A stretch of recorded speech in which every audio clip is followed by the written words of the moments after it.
Good evening, everybody. Welcome to Tuesday Night Speedrunning here on the NickRP stream. We are back on Metal Gear Solid 1, 2, and 3 for a final practice stream of the trilogy before Thursday's trilogy speedrun. I hope you're ready. It's gonna be awesome.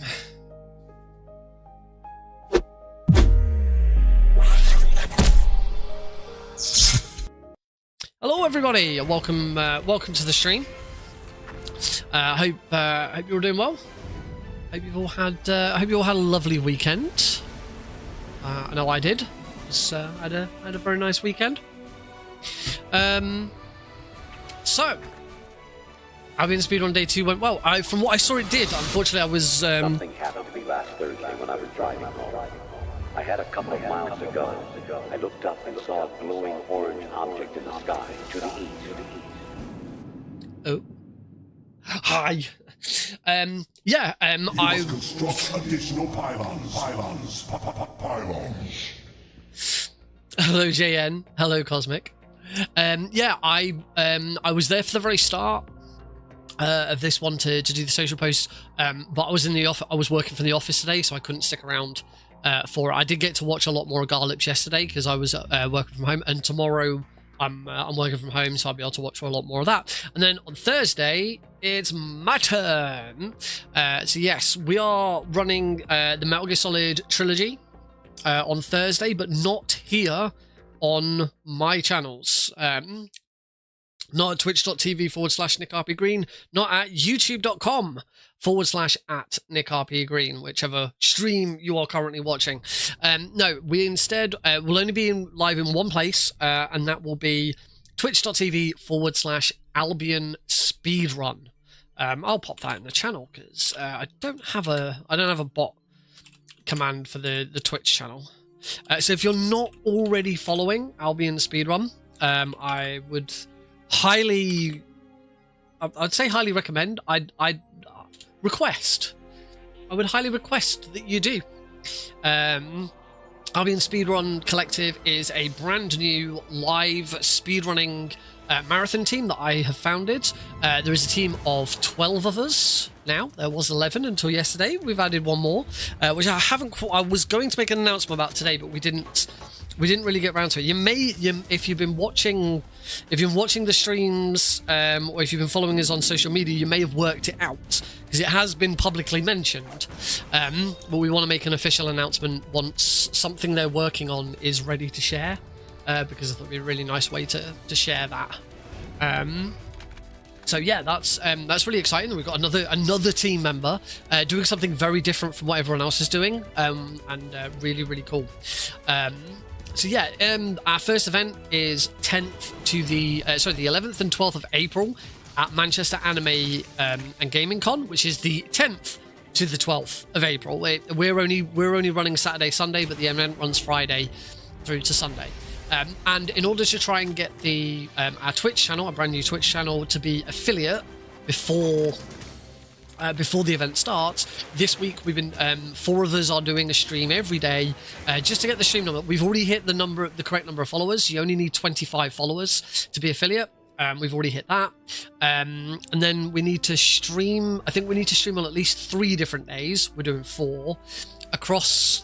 I believe 3 of the streams that we do, we have to have an average viewer rate of like 3 viewers, and like we've been in double digits for the last 2, so we're absolutely fine. So as long as we finish the streams this week, in fact, to be honest, as long as tomorrow's stream by Drakadan goes ahead, I actually don't need to do it, but I'm going to do it anyway because we've queued it up, we've announced it, and yeah, we want to, and also it's not just about getting to affiliate, it's also about encouraging people to join in. So if you're not already following the channel and you are intending to watch on Thursday, now would be a great time to click that link, go and follow the channel so that you're ready to watch.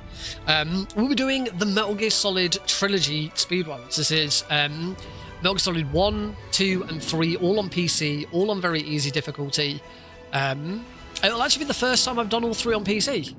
The last time I did this, Metal Gear Solid 3 had not come out on the Master Collection, so it was MGS 1 PC, MGS 2 PC, and MGS 3 on my Xbox Series S.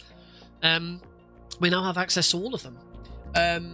So you may notice that there's a slight problem though, in that my splits are showing Aragorn at the moment, which is not what we want. So I'm just gonna we're not going to do the trilogy speedrun today. I'm gonna practice whichever of the games I want to practice. But what I wanted to do is I've been doing a load of testing. I'm all set up. I've got scenes set up so that they look more like Alban Speed. Still this layout, still the same layout, but I've changed like the background and stuff like that. And I've set up live split with all of the with now MGS 3 because that wasn't on there before. Aragorn must, you know, if back in the day. Back to sort of around the time of Lord of the Rings, I think Viggo Mortensen would have made a pretty good Solid Snake. I think that would have been Now you will experience the master of psychokinesis and my axe. You came in handy as my axe. Improve any Metal Gear Solid line by adding "and my axe" to the end of it. We've come up with a new game. Hey Snake, did you like my axe? Oh dear. It's gonna be a long stream. So yeah, the one thing that I didn't test, I tested having all 3 games running at the same time. That seemed to be okay, because they're pretty lightweight. Particularly Metal Gear Solid 1 and 2 are very, very lightweight. I did my usual test. I did my super jank test, which people who've watched me play Metal Gear Solid 2 in the past will know that my super jank test with this is to play the section of Metal Gear Solid 2 after Emma has been stabbed by Vamp and Raiden is running from Strut E back to Shell 1 Core, because as you go into Shell 1 Core there is a corridor full of bugs, and when I was playing on the Master Collection last time we came across an issue where, because I was using my graphics card to encode the stream rather than my processor, my graphics card was getting overloaded and we come across those bugs and the frame rate would just absolutely tank to hell. It was bizarre, but that was my test and that worked fine with all 3 games open. So the idea will be is I will have Metal Gear Solid 2 and 3 in the background, silent, ready to go, play through Metal Gear Solid 1 as soon as Metal Gear Solid 1 ends, Alt F4, move on as quickly as possible. However, for the purposes of of any multiple Metal Gear speedrun, your game swap time does not count, because what we didn't want was people having to come up with really, really convoluted ways of getting the game swap down as quick as possible, because the game swap's not important. That's not what's important in the speedrun. And I had a big hand in that. I had a really big hand in that. Because one of the other speedruns, or 2 of the other speedruns that are on there, is the Metal Gear Duology and the Metal Gear Trilogy, which is Metal Gear 1, Metal Gear 2 Solid Snake, and then if you're doing the trilogy, Metal Gear Ghost Babel. And I asked on the Discord server when I was looking into doing it, I've got times on the board for that. When I was looking into doing it, can I have a save state? Can I play it on PS2 emulator? Can I have a save state of the Metal Gear 2 main menu ready to go, so that as soon as I log my time for Metal Gear 1, I can just load that save state and start Metal Gear 2? And they're like, nope, can't use save states, not allowed to use save states in a run. I was like, oh, okay. Then just so that you're aware, I'm gonna have 2 executables of the PS2 emulator open at the same time. One to play Metal Gear 1 and one ready on the main menu of Metal Gear 2 so I can start straight away. And I will just Alt F4 the first one and start the second one. And they're like, okay, maybe we should look at whether we should remove times. Because it's something I'm apparently quite good at, is picking holes in speedrun rules to make people change their mind on things. I did the same thing with Klonoa 2. About I can't remember exactly what I said. The same with Klonoa 2, where I said, you can't basically, if you want to stop. Oh, it was about playing support mode on Klonoa 2 and having both player 1 and player 2 mapped to the same controller. And they were like, I'm not sure if we're going to allow that, because you're manipulating your controller and doing two controllers on the same controller. That's not really going to work. And I said, okay, to play devil's advocate here, unless you force me, and you force every PC runner to have a hand cam showing them using two controllers, you cannot enforce this. And they were like, yeah, you're right. Maybe you should just be allowed to do it. It's like,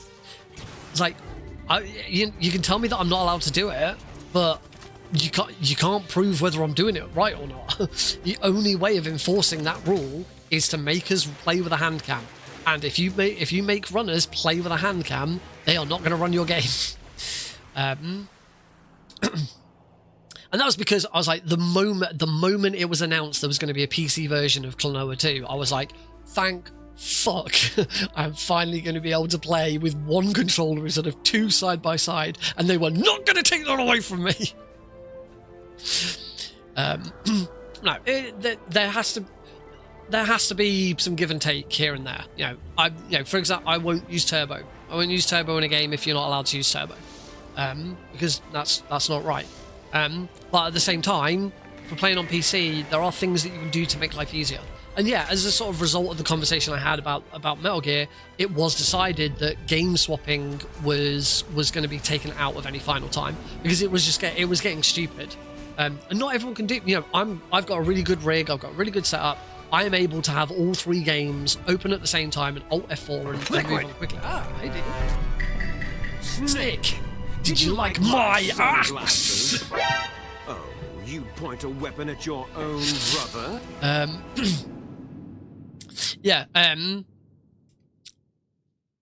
I can have all three games open at the same time and stream. It's not a problem, but not everyone can do that. So me being able to quickly Alt F4 and starting the next game within 10 seconds, and not everyone can do that, and it's not fair. So the rule got made. No, the game swap doesn't count. Whatever time you get for your game swap, we'll remove that from the final time. So one thing I wanted to check before I got started, and it is notable that my controller apparently isn't. My controller is not controlling Metal Gear Solid 2 right now, so I'm going to have to Alt F4 that. The one thing I didn't test properly, I'm sure it will work because it worked the last time I did it, was whether or not my auto splitter will correctly split multiple games. There we go. Right, I've got it now. So I wanted to just quickly test that first. So basically, the way this works is my live split has 3 auto splitters all prepared, pointing to each of the 3 games. And in theory, and it has worked in the past, I should be able to have all 3 of them work at the same time. So what I'm going to do now that I've got Metal Gear Solid 2, I do need to change some of my background settings for this, because there's a way of having I learned how to mute the audio while still having the audio menu at the right level. Because otherwise, this music is just going to be playing throughout the whole of Metal Gear Solid 1. That's not really what we want. Yeah, now that I've done that, this is also to test my controller setup. So now before I open MGS1, now I open DS for Windows.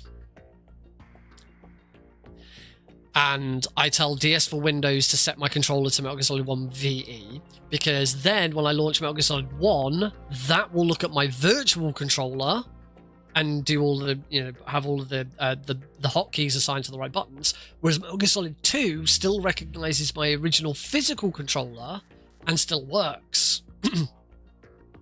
So now that I've launched that, I can now launch Metal Gear Solid 1's launcher. It should already be set up with the correct settings. I can launch over the top, and let's actually boogie on over to the big screen. Yeah, there's no reason you can't get the. I mean, it is 3 instances of the auto splitter. However, I do believe House Test for Metal Gear and Metal Gear 2 Solid Snake. I'm pretty sure House Test wrote an auto splitter that did work for both of them at the same time. So yeah, you can have multiple instances of the auto splitter running at the same time, and that's not a problem. Or you could just put all of the memory stuff into one file and have one auto splitter. But they are very big files to begin with, and I wouldn't want to do that. Right, I'm going to turn my headset down a bit because it's a bit loud. Now, hopefully this is going to work. If I hit, oh, that's good. I hit game. There we go. Now. See, this isn't how the game is going to run normally. What I want to do is I'm going to start the auto splitter manually. And it doesn't actually matter, to be honest, it doesn't actually matter which... I don't need to be finishing the game or anything like that, but if I now run into here, there we go, you can see that the auto splitter's moved along. Everything's working. No, I've just held R2 and that opened. There we go. That's splitting correctly. So that's working. Now, if I boogie on over to Metal Gear Solid 2, load any game that's partway through. Yep, straight a roof. That'll do. Now, hopefully...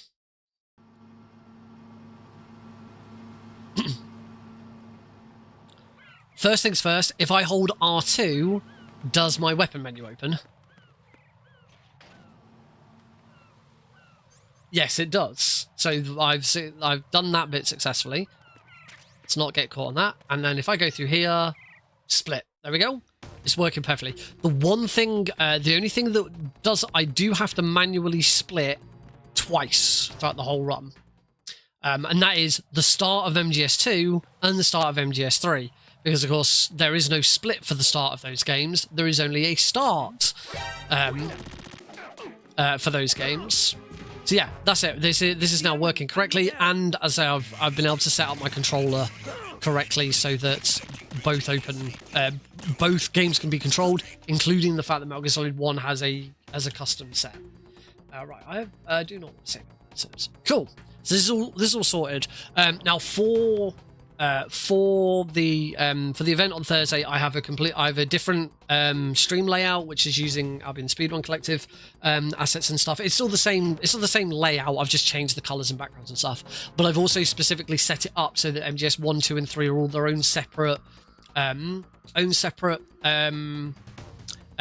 instances. So it won't be like, I'm on MGS2 right now. When I push my game focus button to swap to 1, it won't actually look like that because it'll have its own different instance. And also for MGS1, I will be playing it on a 16:9 layout, but I've added like the same banners you would get on the Master Collection to the side of it. So it's not stretched. It does look correct.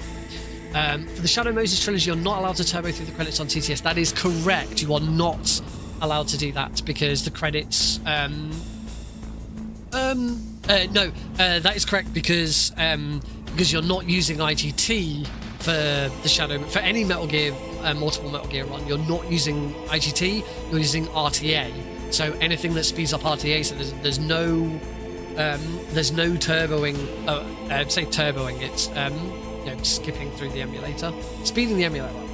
Is there going to be a run on Friday too, or is yours? No, mine is the last. It's just the four runs this week, which is fine. We may do it again. We may do it again in another couple of weeks or something. Invite some more people to be on the channel. Because as I say, it's at the moment it's not just about getting affiliate. It's also about getting people to watch the stream and getting people to follow and all of that. So there is, even if I'm almost certain we've got affiliate. In fact, just before the start of this stream, I got an email about today's stream to let me know how that has done. So I don't mind sharing some of that details with you. So today's stream, which was Love and Floofen and Dekif? It's either Dekif or Dekif. I need to find that out. 36 unique viewers, 19 max viewers, which is really good. Average viewers of 11.2, so double digit for average viewers, which is great. 15 unique chatters, 6 new followers. Yeah, absolutely fantastic.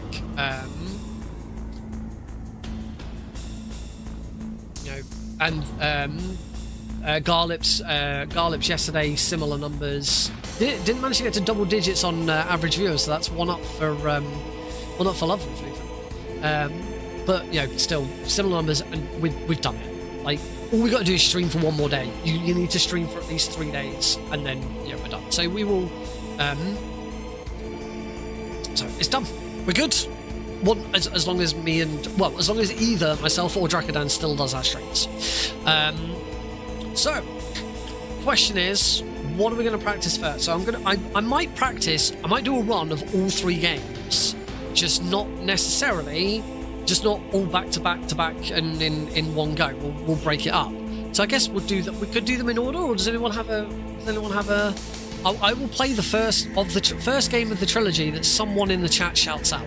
That's what we will start with tonight, and we will do an individual run of all 3 games in the trilogy. So go on, give us a shout.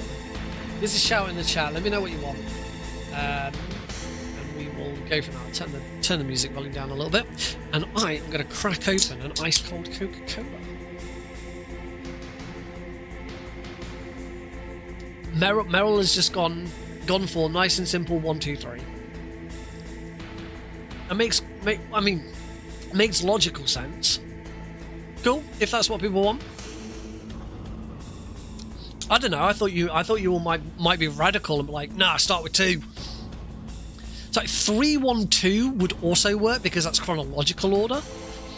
But anything other than 1, 2, 3 or 3, 1, 2 doesn't make sense. I thought you might be Mavericks about it, but no, that's fine. That's good. Let's get started then. So I will open the correct splits, which is that one. I do not see the splits, and we'll also boogie on over to the other scene, the one where it's 4x3. Hello. Right. Here we go then. There we go, and the area reloader is working as well, so that's good. Let's quit to main menu. No, I didn't want to say. I always forget about that. I always think that dialogue is, do you want to say? Are you sure you want to quit? Not do you want to say? All right, let's do this. Yeah, we ready? Are we ready, folks? In 3, 2, 1, go! This is start. Alright, and we are off. Metal Gear Solid PC, very easy difficulty. So here we want to deliberately get knocked to the ground by this guy, and then I'm going to flip him. And then we're going to start our alert farming. I'll take that ration, why not? Don't know where this guy is. Oh, he's there.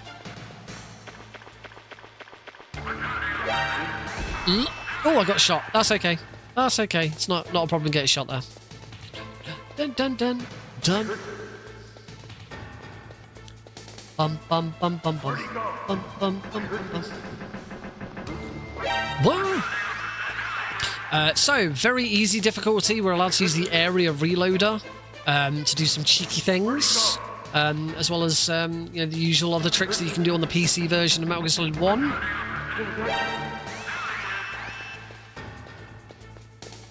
Here we are alert farming, running this guard round in circles to get our alert count as high as possible, because we want at least 11 alerts before we go and grab the POW key later on in the game. I say later on in the game, it's in about 10 minutes. Alright, 15 minutes. Alright, 10 minutes. 12 minutes. No, dude. Look at me. There we go. Look at me!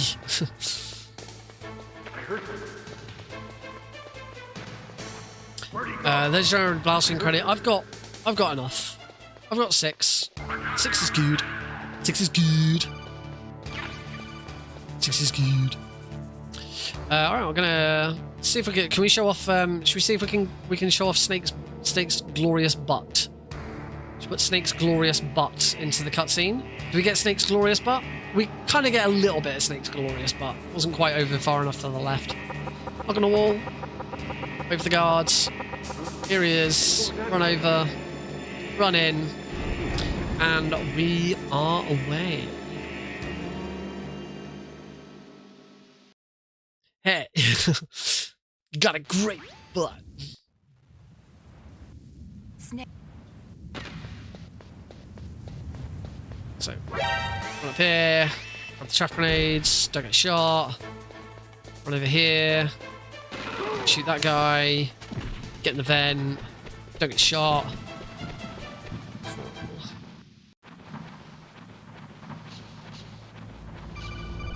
Snake. Snake.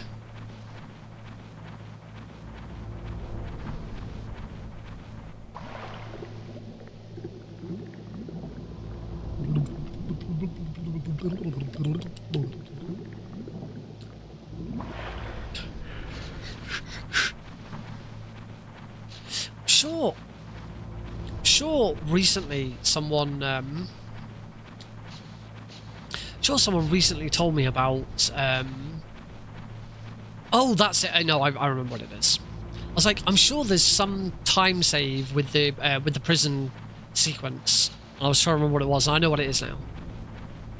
It's don't call Miller, call Campbell. So we're going to run straight over to the elevator, push the elevator button once. Kill him. Nice. That was pretty good.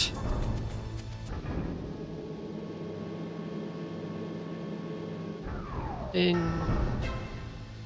And go back up again. Mash.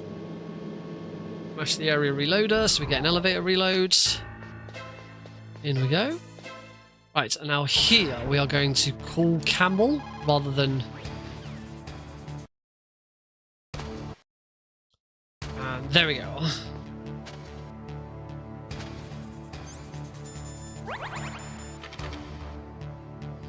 Eat the ketchup, removing it from our inventory.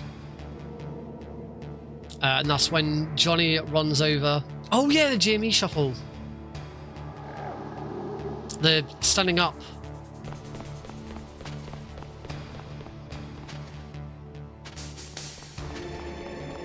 What was it? That was it. And then there was also... Oh yeah, the GME shuffle was... Right, so now that I understand it, I shouldn't get a call from Campbell here. There we go. Successfully did not receive a call from Campbell because we've already called him.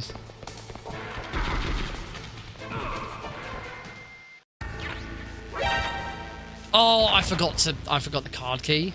Oh. Forgot to equip the card key. Screwed that up. Time loss.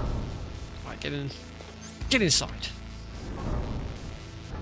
I forgot about the GME shuffle out the vent. Yeah. Oh, sugar. As long as I don't die. Okay, that was a bit messy. Ooh. Very low on health. Oh, I forgot about the elevator shuffle as well there. Probably wouldn't have got it anyway. Right, as long as I get through the minefield, I'll be fine. The only thing is it does add on time because I've got to wait for Snake's health bar to increase. Straight down the middle. Let's go get some grenades.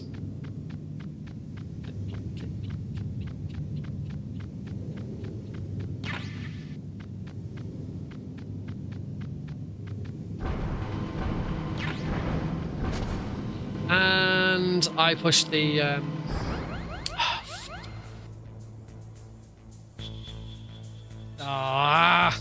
Sorry, folks. I pushed the PlayStation button on my controller, which has opened up Steam. I really wish there was a way of disabling. There must be a way of disabling that.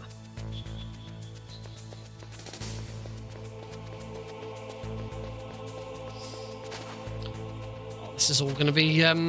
These are all going to be wrong. Yeah, I have the.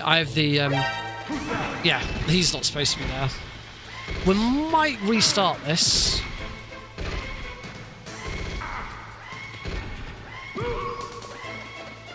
Can be disabled. Right, let's do. Well, I've closed Steam now completely. I don't need Steam until we go on to MGS 3, so we won't worry about it here. Right, let's try this again, shall we? Reset. 3, 2, 1, go. The start. This is start. As soon as I come in, it all goes to poo. At least we weren't that far in. Wait for this guy to come over.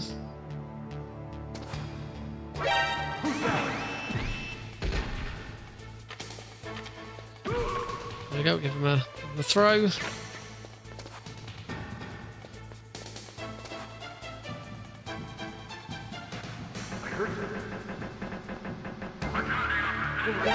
Boing! Hi again. He's not going to double back on me, is he? No, he's fine. We're good. There we go. We're in a good spot here now. Lock on the wall. Start the next one.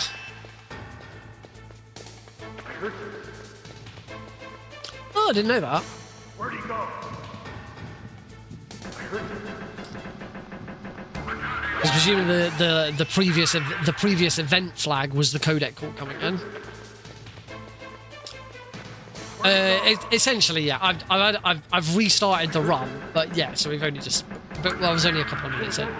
I've only been streaming for what, half an hour actually at this point. I will have a look. I'm definitely going to have a look at that after this run because it really annoys me. Particularly when I'm going to have Metal Gear Solid 3 open in the background. Where'd he go?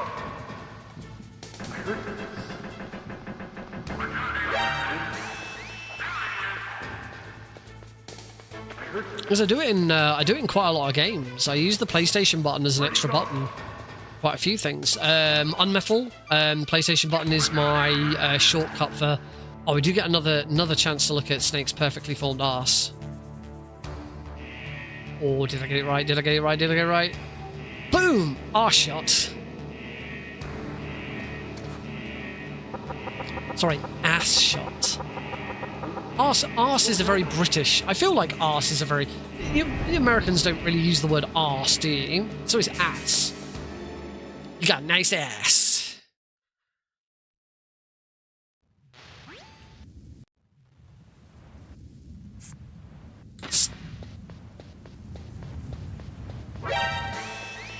Want to get spotted by that spotlight as early as possible because then it forces that guard to be in a really good position. If you sort of flutter step over, it doesn't quite work.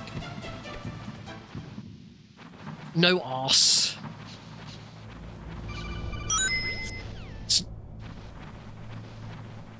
Gold split on heliport. Boom! Shakalaka laka laka.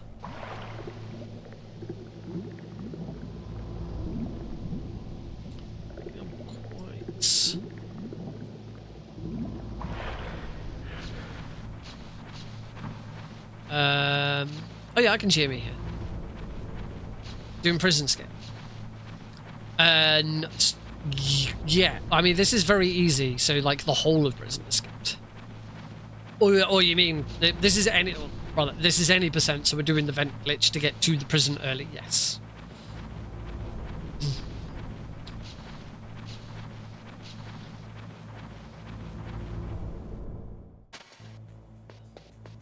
I think I got that right.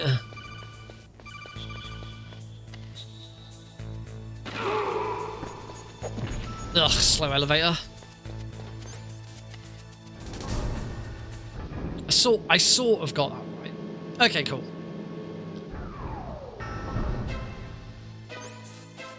it's then really awkward to try and put a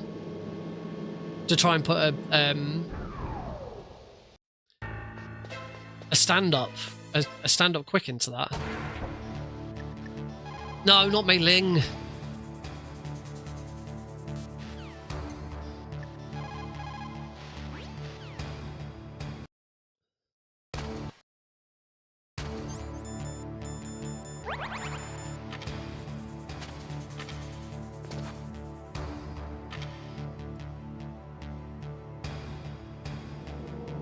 Boba skip. Yes, I will be doing as many skips as I possibly can, and should beat the game in under half an hour. Oh, thanks, Johnny. You're doing Johnny's job for him.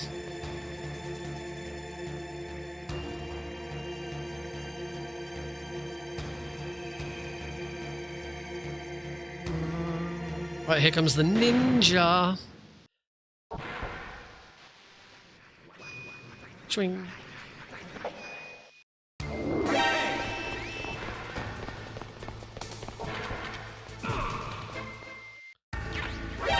And through the door. Lovely.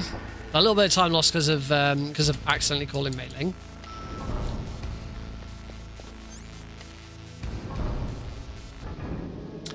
Well, I'll be doing a run of Metal Gear Solid 2 after this run. And then I'm doing my full trilogy run this Thursday over at twitch.tv/Albion Speedrun.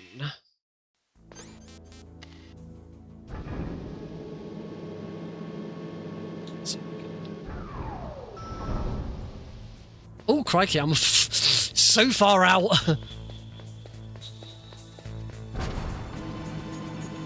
That's still something new for me to learn. Exactly how long you want to do that for.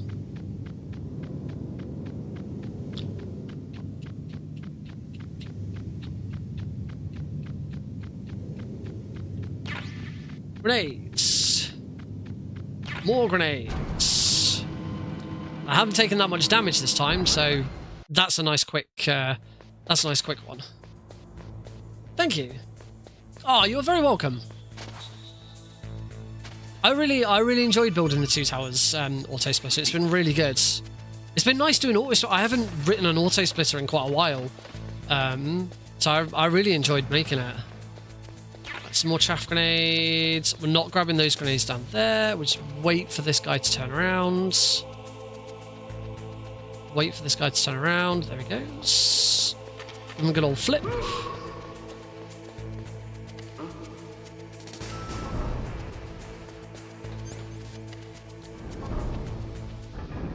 I may have seen your post asking for an auto splitter.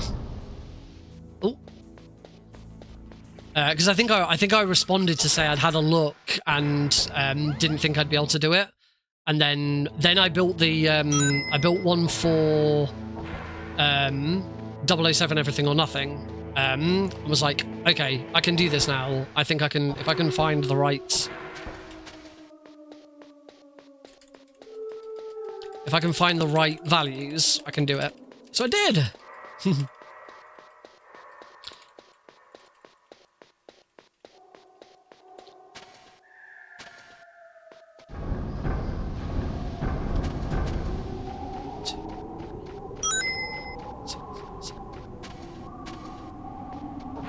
That wasn't so good. Alright, on to Boba Skip. What are we going to get, folks? First try? Second try? Is she going to be kind to me today? Is she going to be as luck be a lady tonight? Luck be a lady tonight. First try. Well, we will see. We will soon see, won't we? Floor 4. As we hit floor 5, we're going to throw our first stun grenade. Meryl reckons second try, Boba. Don't throw one there. So I've only got 2 stun grenades left. Right. Come on. First try, first try, first try, first try. First try! I am living the best life ever because I beat the video game. I am living the best life ever because I am out of the stairwell of shame. I am the best at video games.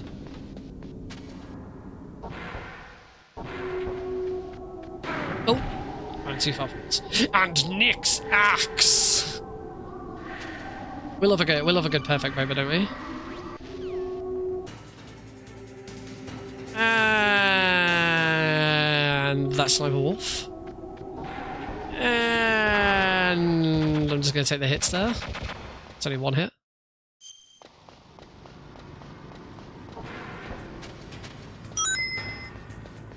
And we'll just GME our way through here. Back in again. And back in again. 5 seconds behind. Oh, I still haven't got rid of the bomb yet.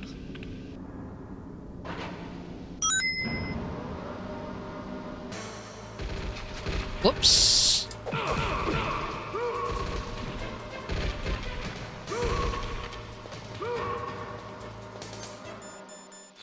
Throw the bomb. Stay away from the bomb as it explodes. Kaboom! I was going to say, I got an extra split. I got an extra split there. That wasn't. That was not correct. That's happened. That's happened before. Where I've got an extra split at cargo elevator for some bizarre reason. Don't know why that happens. I should have a look at the settings and see if like maybe there's one for the cargo for the room change and one for the fight. We want to go into. Oh, that wasn't GME. There we go. Actually, I've got GME set up to just click the 2 analog sticks. I still don't feel that comfortable with it. It's not as comfortable as using the number pad. Yeah. What is the world record? For this category, I'm not sure exactly. I can tell you that it used to be 29 minutes and 17 seconds, but it is not anymore. I think it's a low 28.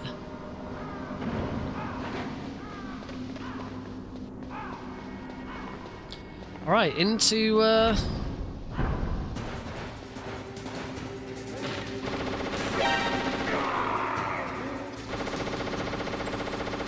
1, 2, 3. 1, 2, 3. 1, 2, 3. 1, 2, 3. 1, 2, 3. 1, 2, 3. 1, 2, 3.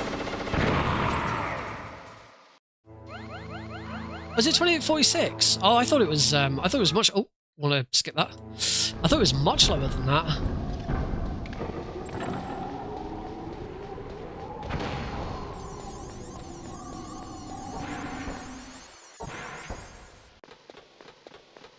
Oh, JN's got it. I mean, yeah, you should probably know. That would make sense that you would know that.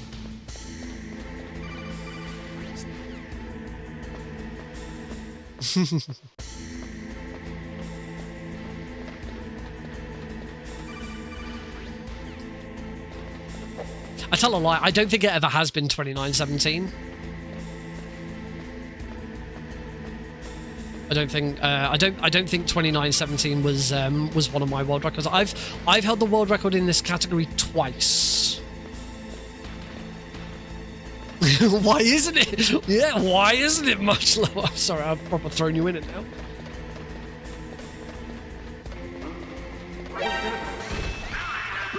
That wasn't what I wanted to do there.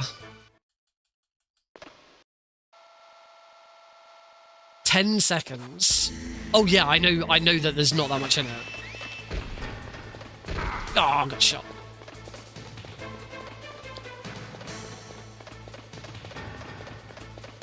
I'm a little disappointed that I'm now 23 seconds behind.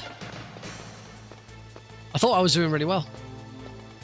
New world record done by tomorrow. Yes, my first world record in this run was a little over 30 minutes. Actually, I might have... No, I think I've held the record in this 3 times.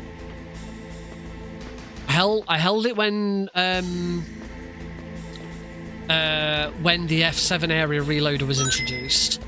I lost it and then gained it back after that time. Bomb! Palkey. Use the area reloader there. Because at that point it's quicker. Hi, it's Paige.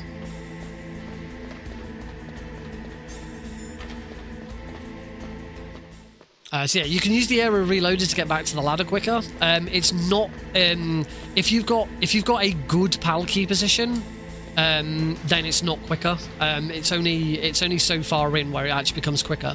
The only thing you have to do is you have to make sure that you don't area reload it until the words Palkey have disappeared. If you do it any earlier than that, then you soft lock the game.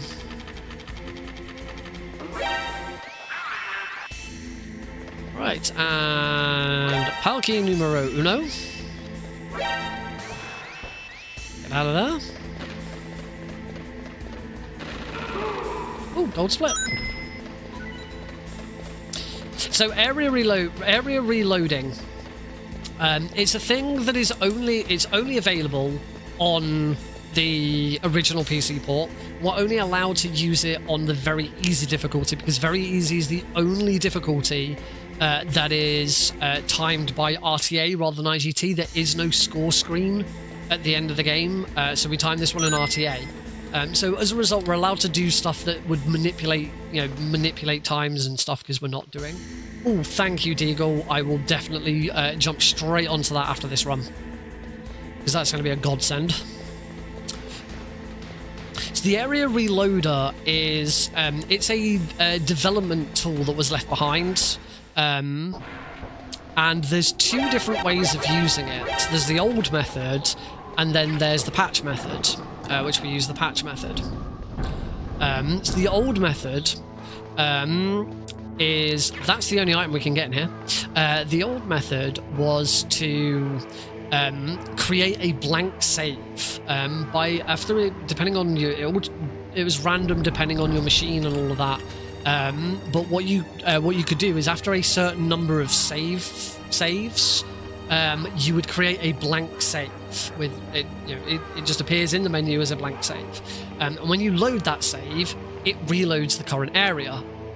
And by reload the current area, what I mean is it puts Snake back in the starting position, or the most recent starting position he was in, but it maintains the current status quo. So the best example I can give is, you may have seen earlier, I used it when I grabbed the PSG-1. So I came out of the elevator, I flipped the guard, ran in, grabbed the PSG-1. As soon as I grabbed it, I hit the area reload button, which is slightly different. That reloaded the room. It put me back in the elevator, so I didn't have to run back, but I kept the PSG-1. So it doesn't affect Snake's equipment, and it doesn't affect the current state of the game. It just reloads the current room and puts Snake back where he started. There are some very other funky things you can do with that, like you saw in the prison section, like we skip through it. The other major one that you're going to see is we don't even fight Metal Gear Rex. For some reason, if Rex's lair is reloaded without a death, the game automatically assumes that you've beaten the phase that you're on, so it just advances the game.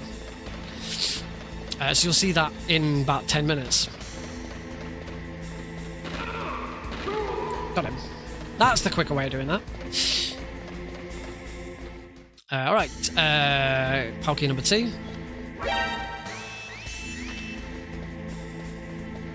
Oh, I got out without the camera spotting me that time. Oh, that sometimes happens still.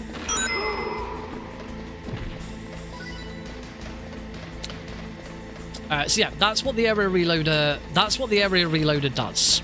Now, what the other way of accessing the area reloader is the PC version includes cheats.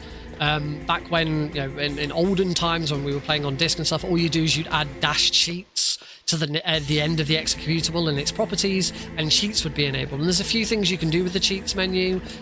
You can give yourself unlimited ammo, you can increase your health, you can get a drone camera, you can move the camera around, you can swap between hardware and software rendering, and there's some other funky things you can do with cheats. But one of those cheats is the area reloader. It's mapped to F7. That's why you sometimes hear me refer to it as the F7 area reloader, because it's mapped to F7 on the keyboard. The problem with historically, the problem with enabling cheats was that it would disable the weapon hotkeys. So the original PC version of Metal Gear Solid 1 has weapon hotkeys. So the number keys 1 to 0 across the top of the keyboard all correspond to a different weapon. So, for example, I'm not gonna do it on my controller. 2 is the FAMAS, or in this case the MP5. 3 is grenades. Obviously, I don't have every weapon. 8 is stun grenades. 0 is the PSG-1, which I've just realised I do actually need to go into GME. So those are the weapon hotkeys, and as people know, as I've just done, that's what allows us to go into GME, where we skip triggers. Snake is invincible, so I've just skipped a codec call because we're skipping triggers. The game basically, you trick the game into thinking Snake's actual location is where he originally started, and so triggers are skipped. So in that instance, when the elevator moved far up enough to trigger the codec call to start, it didn't trigger because the game thought Snake was still 10 feet down in the hole, because that's where we started GME, and it's basically what GME does. Tricks the game into the game now thinks Snake is stood over there, basically. Actually, it now thinks Snake is halfway down the shaft. It's something like that. And as I say, if you enable cheats by changing the command code to allow cheats, it disables the weapon hotkeys and you can't use them, so we can't use GME. So it was always determined, no, it is not worth using the area reloader on that, because it is far more worth having the weapon hotkeys. Until a fun little guy called B-Man came along. B-Man is responsible for most of the auto splitters in the Metal Gear series, as well as some other tools. Everything you see people have on their overlays with Metal Gear Solid 2, that's all thanks to B-Man. And B-Man has done a fantastic job over the years of making the PC version of Metal Gear Solid 1 playable, usable, swapping out the music, like this piece of music right here, swapped out so that it actually plays correctly and loops correctly, as opposed to the terrible clip that was originally used, and loads of stuff. One thing that B-Man figured out, looked in the code and worked it out, was able to disable the setting that said that the weapon hotkeys were disabled if you have cheats enabled. So for the first time ever, we were able to use the area reloader on the F7 key as well as have weapon hotkeys enabled. And that was an absolute game changer for very easy difficulty. The reason being that normally, if you wanted to area reloading with the blank save glitch was a thing that was done. You'd use the blank save glitch and you'd area reload. And the reason why it was deemed to be allowed was because there was already an in-game method of doing it. You could already create a blank save and do it that way. It was already glitched in-game, so we were allowed to do it. But as I say, only for very easy, because people weren't sure how it was going to affect the IGT. There was also an alt-tab trick that we were allowed to use in very easy only, which we don't need anymore. But in order to use the blank save glitch, you needed to open the pause menu. You'd open the pause menu, go to load game, and then select it and load it. Which meant the blank save glitch wasn't available during cutscenes, wasn't available during points where you didn't have control over Snake. Whereas the F7 area reloader, which is the exact same function. It's just on a hotkey rather than loading a save. So it does exactly the same thing, but it can be used at any time. Don't have to open the menu. You can use it wherever, and you have to be careful with that because there are sometimes you can use it and you will completely break the game. But that opened up a whole new world of opportunities because we were able to use this trick in places that we couldn't do before. I was one of the people who really explored and found all the things that we could do with it. I worked out. I invented the elevator reload, where we reload elevators to display Snake and change his location. Oh, that was weird. The game didn't properly register my up button. I discovered what else did I discover with it? I discovered that you could skip the animation of Snake's health bar going up after a rank up. As soon as the health bar gets to the top, you use the area reloader and it'll reload the game. Snake's done and you're good to go. And probably most importantly was the prison section. I completely reworked the entire prison section to what we see today, where you eat the ketchup. That's the kind of the important bit, but also like you just advance through it at breakneck speed.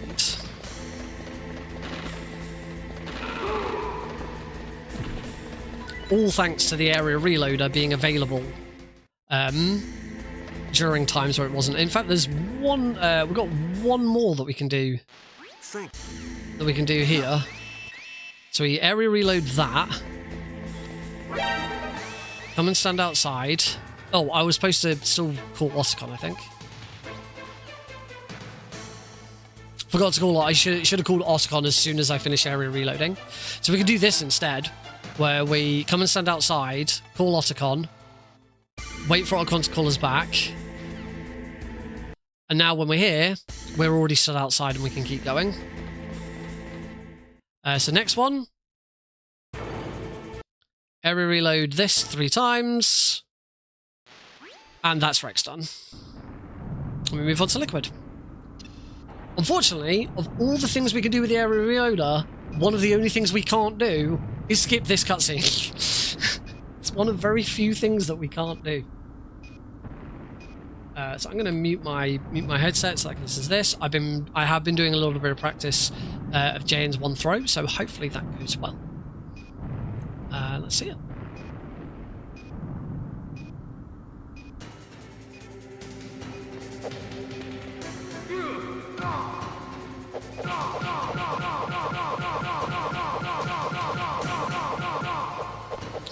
Oh, what?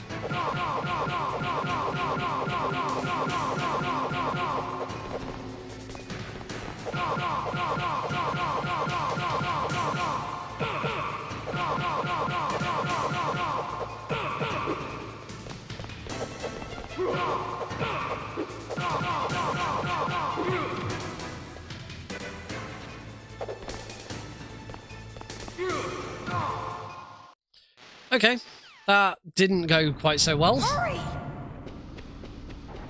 That was awkward. I'll drive.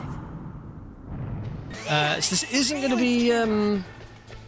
Oh, I think it's still going to be sub 30, Damn. and that's kind of what I'm going for. I'm not quite sure what happened with that fight. All right, I thought I had that. jeez.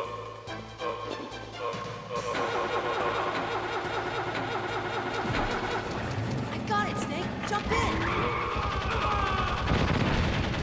Snake, Yeah, that's what everything that I've explained there. It's what makes very easy difficulty such an interesting category. It's very different. It's stuff that you can't see in any other category. It's the only category in the entire series of Metal Gear Solid 1 where you save Meryl instead of Oticon. Oh, that was not a nice hit. Snake. Okay, Snake. Let's go. Yep, no other category in Metal Gear Solid 1 has you save Meryl. Unless you're specifically doing a Meryl one, which isn't actually a category. It's just something people like to do. Snake, clear a path.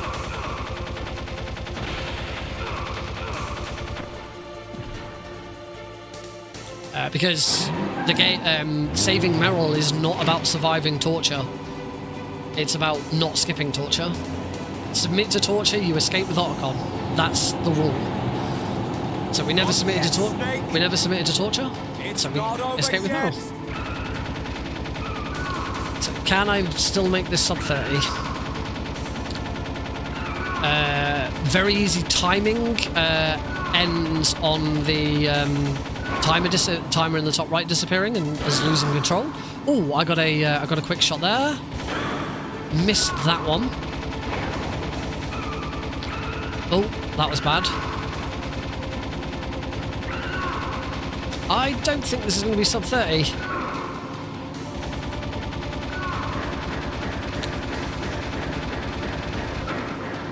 Oh, not with another... No, this is not going to be sub 30, unfortunately.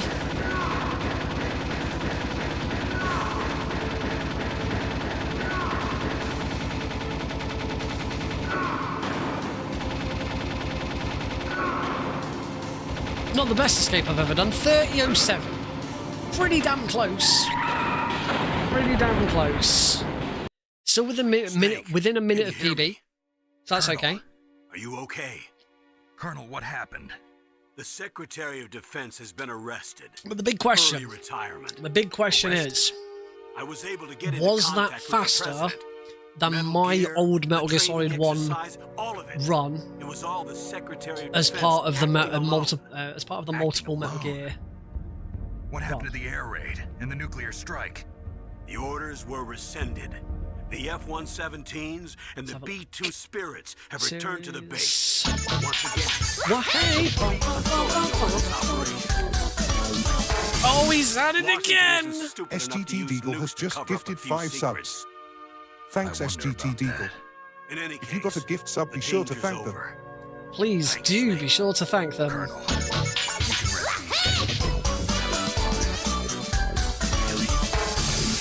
Thanks. Thank you, Snake.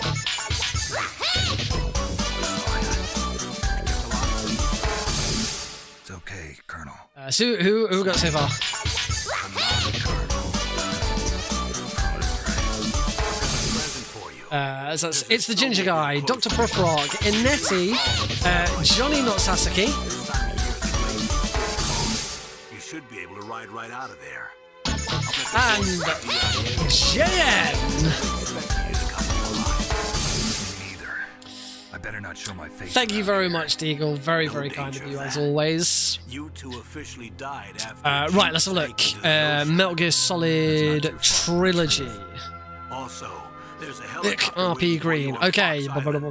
Dr. Hal Emmerich My should Metal be Gear somewhere Solid on the 1 base. I want someone to bring RTA him in. from I my understand. current Leave it PB to me.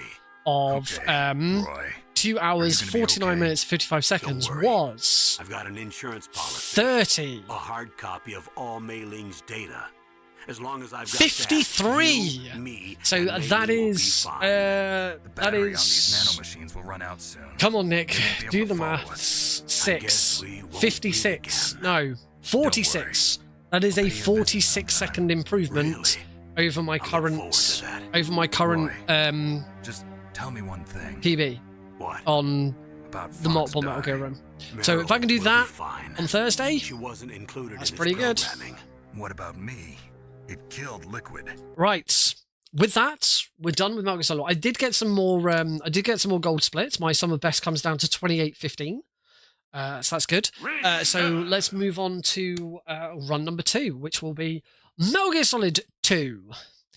So I want to stop that. Oh, but before we do that, I'm going to take Deagle's advice to stop Steam from opening when you press the guide home button on your controller. Open Steam, go to Steam settings, select controller. For it. Oh, I see Deagle also sent me this on Discord. All right. You can't see what I'm doing, but so Steam settings controller guide button focuses Steam. I'm assuming I want to get rid of that. Pressing the control will no longer open Steam. It's just that.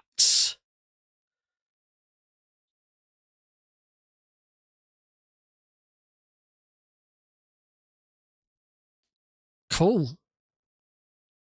Sweet. So I turned it off. Push the PlayStation button.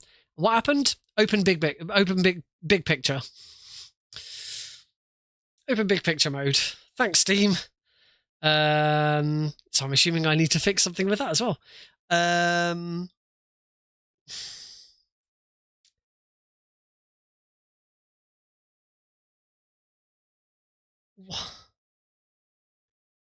Why did you do that?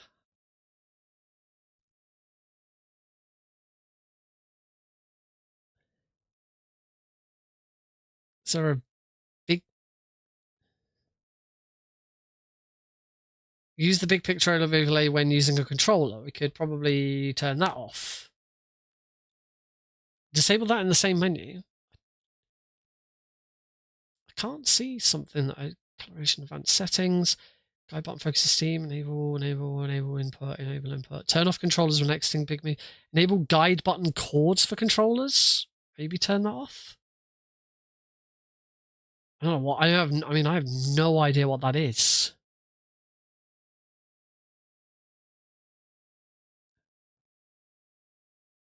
I think that's got something to do with Steam input. Hello, Ryazaki Shinkawa.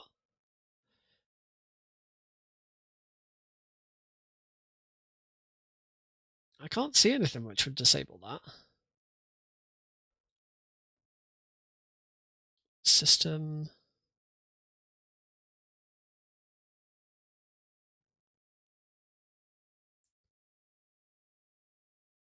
I think this is in-game. So in-game there is use the big picture overlay when using a controller, which I've turned off. So I think that might be it. Screenshot more. Okay, well I'll have to see if that fixes it. Me exit big picture mode. Right, I've exited big picture mode. I have gone back onto Metal Gear Solid 1. I'm pushing the PlayStation button. Big picture mode is not opened. Nothing has happened on my computer. So that's good. Hopefully we are good. All right, let's get Metal Gear Solid 2 up and running, shall we? And we will flippy flop on over to the bigger one.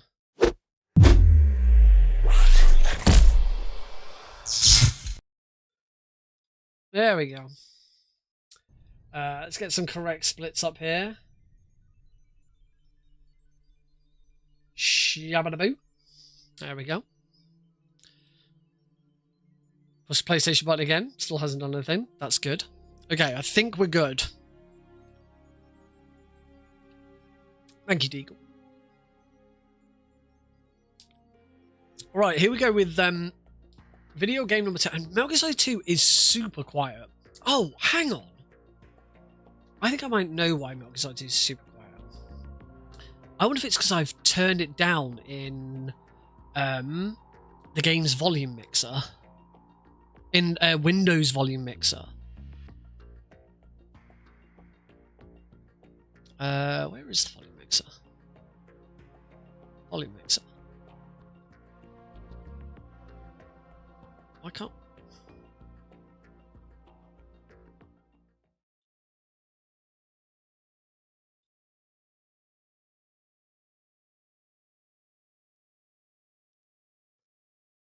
I can't seem to go to the volume mixer for each individual thing. Now, ear trumpet to get the Windows 7 style back.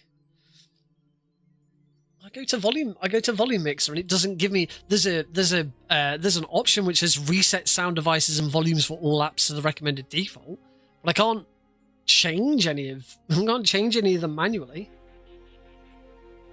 Directly see every app that is open. Change. That's what I want.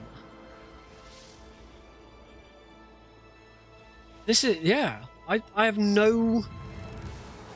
I go to the volume mixer and it does. I can't see any. I can't see anything. This is shit. I can't see any of my games.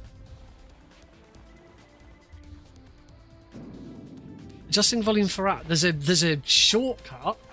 Well, there's a URL to open something that says you can adjust volume for individual apps in Windows 11 using the volume mixer or the sound settings.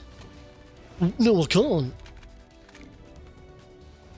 Press the Windows key and open settings. Navigate to system, select sound. Scroll down and click on the volume mixer under the advanced. Adjust the volume sliders. There are no volume sliders. All it says is go into the volume mixer and you'll see audio sliders for each of you. I'm definitely gonna have a look at this. Yeah, that's what I want. Oh, fuck this. I'm doing this right now. This is so dumb. This is so incredibly stupid that I can't.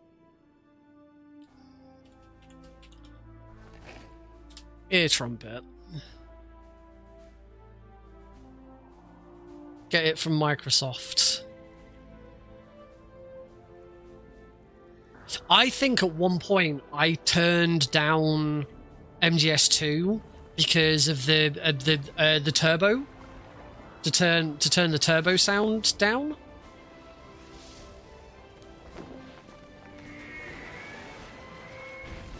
All right, I have launched ear trumpet. And now if I click on... Haha! There it all is. Lovely. Metal Gear Solid 2 is at full volume.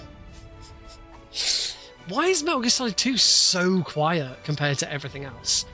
Oh, but that's perfect. That's perfect. That's exactly what I wanted back. Thank you. Thank you. You are absolutely coming in hot this evening, Deagle. Loving it. Absolutely loving it. Oh wow, you like open it up and you can see everything that's like all of your different devices as well. It's not low in game. Oh.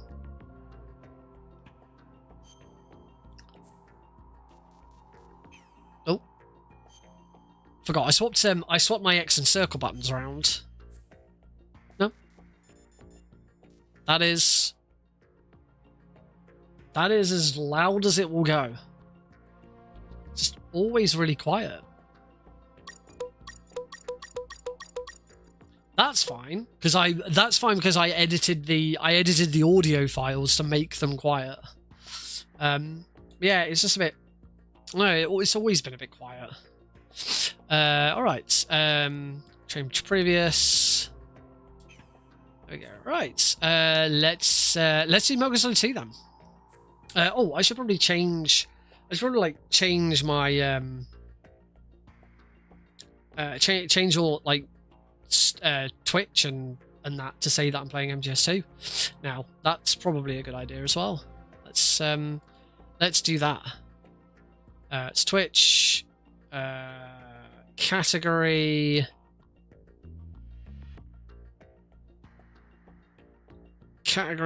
Metal Gear Solid 2. Done. And on UbiTubes, change it on the UbiTubes as well. Stream settings, edits, Metal Gear Solid 2. Save. Right, we're good. I think I finally worked out it's the very top one I want. Alright, hostages are set to all beauties, everything's set correctly. Tanker plant. Very easy difficulty. And we're going to go with radar type 1, 3, 2. Oh no, it's not 3, 2, 1 just yet, is it? 3, 2, 1, go! Start! Helps if I enable turbo and start doing everything that I'm supposed to be doing.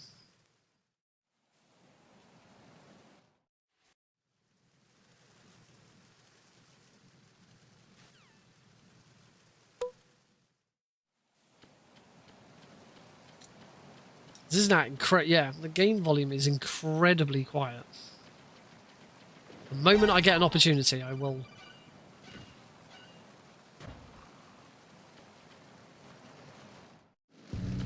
That should be better. Freeze.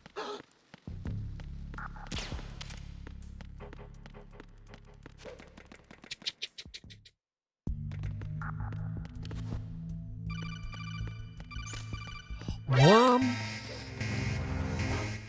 Deck D, cruise quarters. Worm.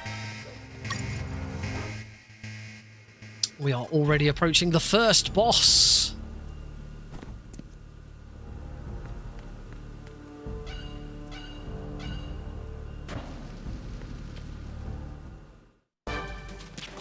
Oh, so I found out on last week's stream that you can hit her as she goes around the corner there. I've been with the unit since I was born. I grew up on the battlefield. Conflict and victory were my parents. We've shared everything. All the bad and all the good. Slightly too far over to the right. Or to the left. One or the other. I don't know which.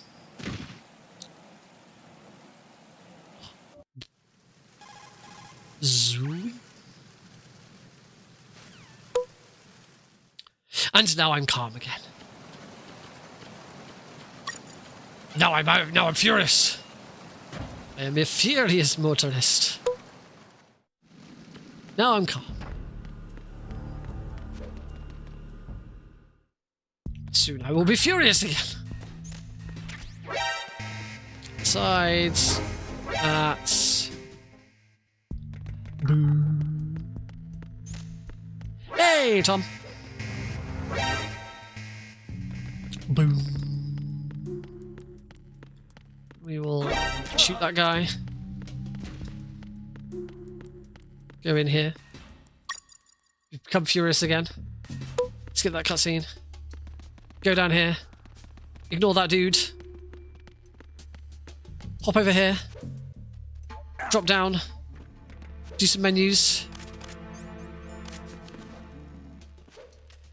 Oh, I thought I might have been. I thought I might have turned too quickly there, but I was okay.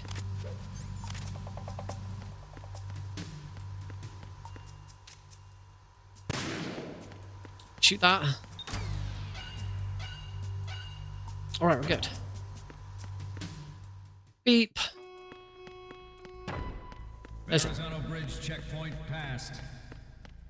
All non-essential personnel report to the holds in 10 minutes time. Right. I'm gonna do this with my eyes closed again.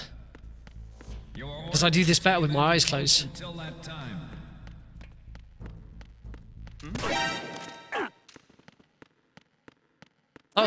That wasn't what I was wasn't quite what I was intending. Understood. Stream. Head to deck 2 immediately.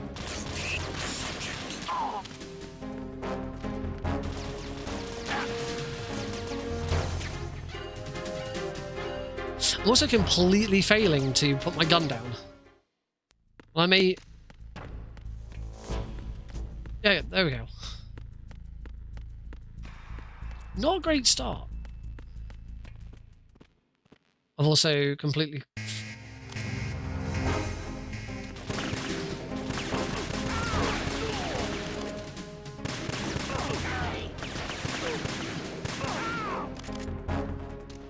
Oh well, at least I'm not...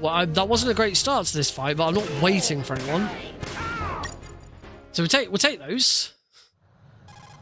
Yeah, in the end that wasn't too bad a guard rush, apart from the line down at the start.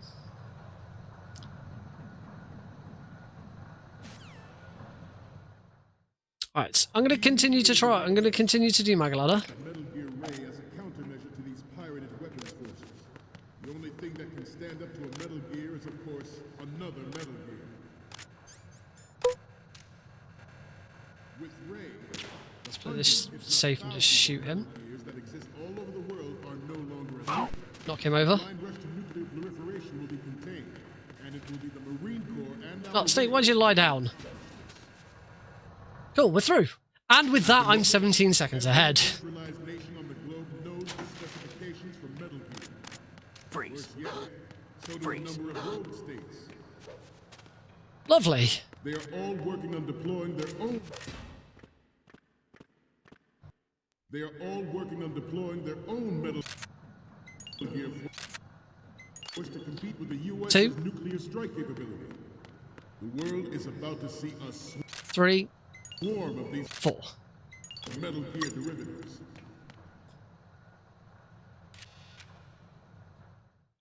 Now, because I've swapped X and circle around, I can skip this with X.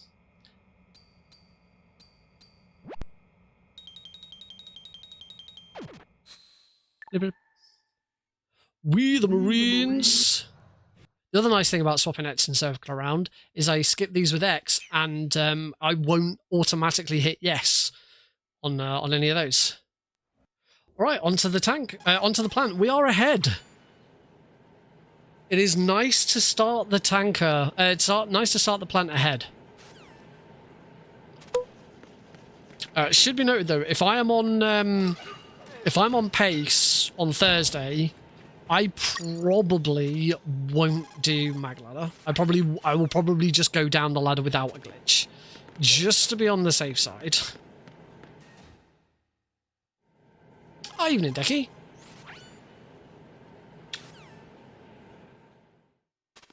I see the stream went really well today.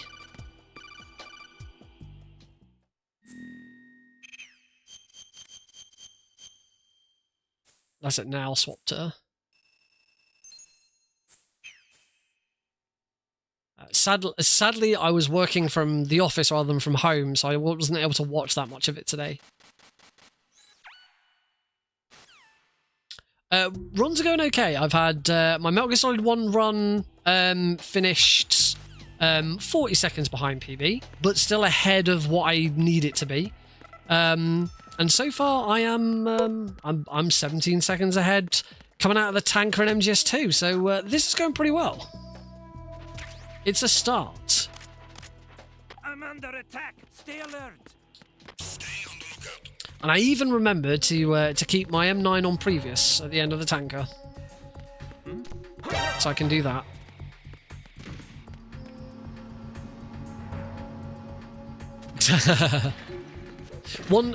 That is on my list of things to do this year. I've still only learned very easy and normal for Metal Gear Solid 2, and it is on my list. I'd like to learn European Extreme just so that I can then do the trilogy, but an extreme trilogy. We should do that.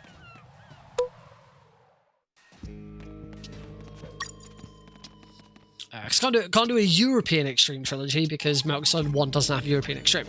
I'd still do European Extreme. It'd just be Extreme MGS 1, European Extreme 2 and 3. You're on. Let's do it. Shit, we gotta make sure we're capable of running, capable of doing more than one. Oh, that was stupid. We've got to be able to do races. It'd be fine.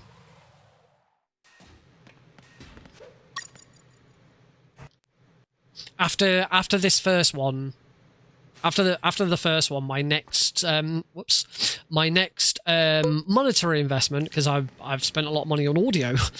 It's crazy. You just don't. You're not prepared for how awkward audio is in a live setting. So I've just bought some new headsets. For runners and commentators. We bought an audio mixer that's no use, but will be useful in the future. We think. We don't know. I don't know. It might not be of any use. It don't really matter. Put that on now. We want to put that back on previous. Ooh, gold split.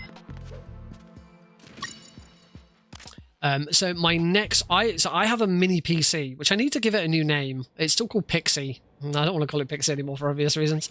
And what I'd like to do is I'd like to update it so that it could be the stream machine. Because at the moment it is not capable of being a stream machine.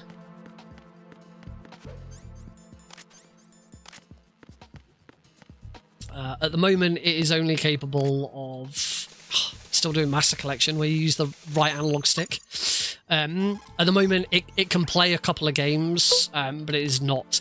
It's not great, and also, it's a bit chuggy and slow. What I want to do next, the very next thing I want to do with it is there's been I know there was recently some stories about a patch or something for Windows 11, because it runs Windows 11, but something for Windows 11 where it like uninstalls all of the unnecessary bloatware and fluff that makes Windows 11 chug, or can make Windows 11 chug.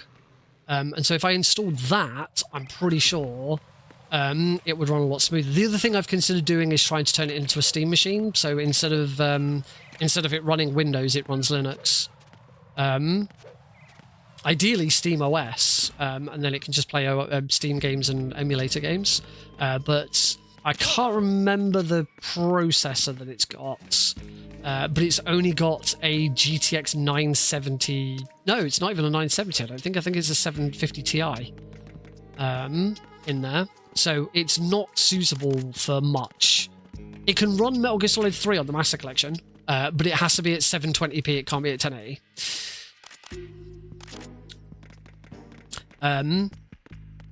So what I'd like to do is upgrade it. I don't think I'm ever gonna want to spend enough money on it so that it could be used as a runner PC. I don't think it's ever. The amount of money that I'd need to spend to get it up to snuff so that we could play top-notch games on it, I don't want to spend that kind of money.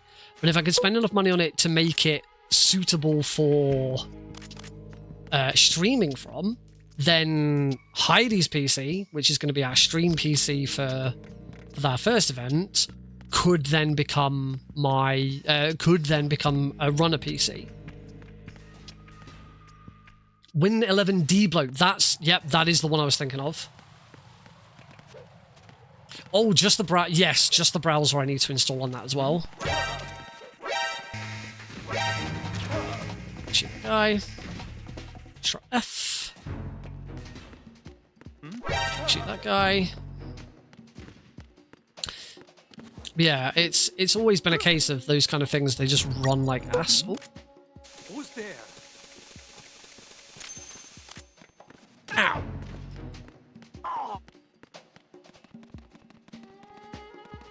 But I think that would be a really good fix.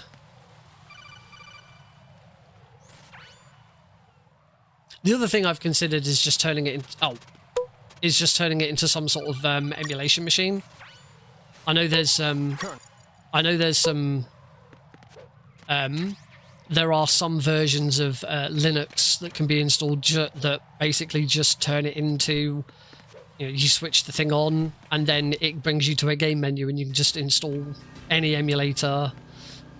As long as the emulator works. Obviously, it's not going to run PS3 games, but probably be okay with PS2. You need the ISO of Windows 11. You can get 2 to 3 gig. That sounds perfect.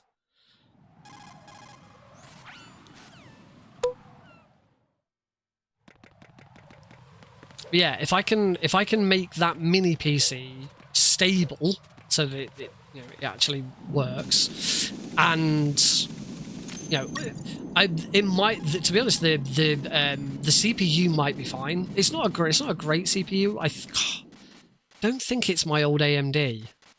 Pretty sure it's an old Intel, but I can't remember exactly.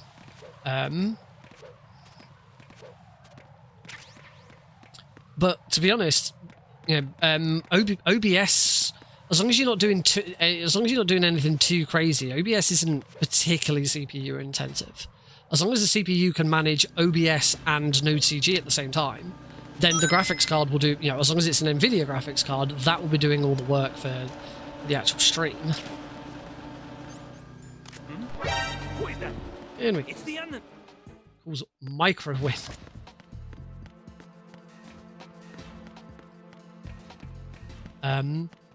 And as I say, as long as I can do that, then boom, Heidi's PC, which is currently our stream PC, becomes the second runner PC.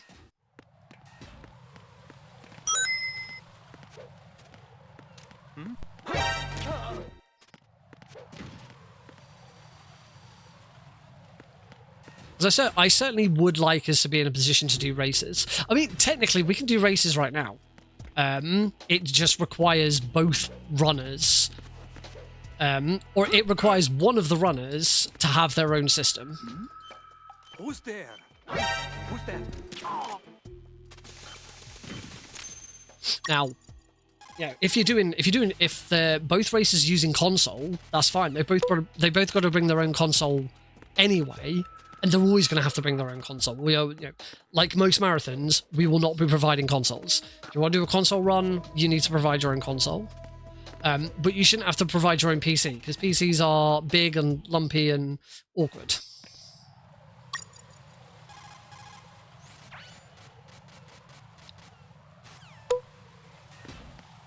But yeah, it's the only thing we still haven't 100% nailed down is exactly what the runner PC is going to be.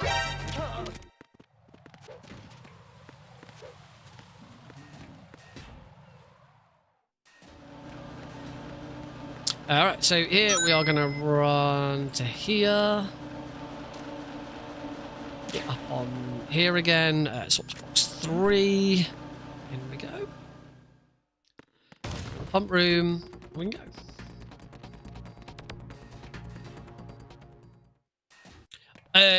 I by all means bring it.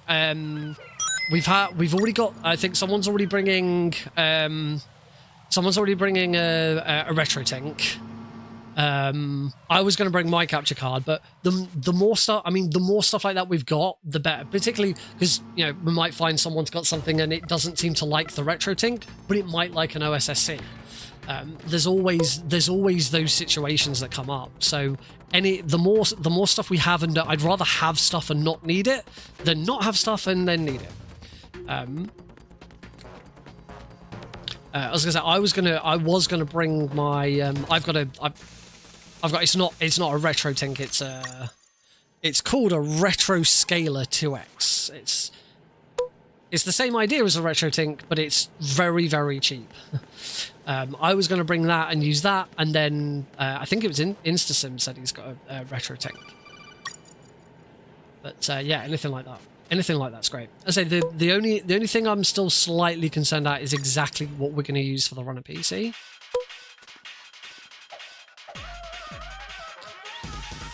But we'll sort it. We will sort it.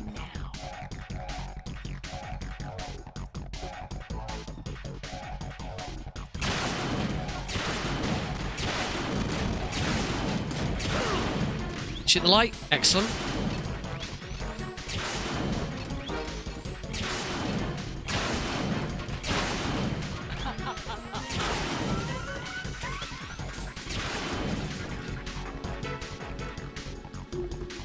Also, whilst I'm at it, and we're and Decky's here, I said earlier that we've got a new staff announcement that hasn't gone live just yet, because we want to share something with the announcement. But so unofficially, you guys can have it a bit early. But Decky here is our lead web designer, because Decky's built us a website, which is really cool. It looks awesome.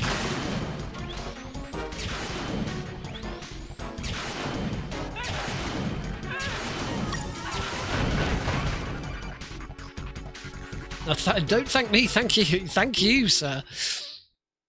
It is fantastic, and it's not the kind of thing that you suddenly expect to receive in your DMs. Just, hey, I like what you're doing, and I've built you a website. Do you want it? Yes. Yes, didn't hit a claymore. Lovely. Today was a good day. We got a website and I didn't hit a claymore. I'm a happy boy. But I am slowly hemorrhaging time. Could do with a really good Harrier to fix this. Spooky box. Scare the guard with the box. Should we do it again? That was fun. Let's scare more guards with cardboard boxes. And run away! Run away from the spooky box. It's the enemy. I need help. There's a box. I need help. All will quiver in fear at the spooky box.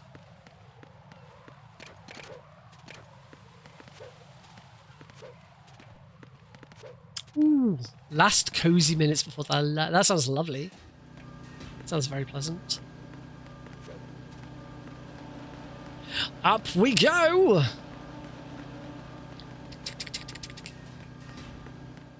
Still losing time.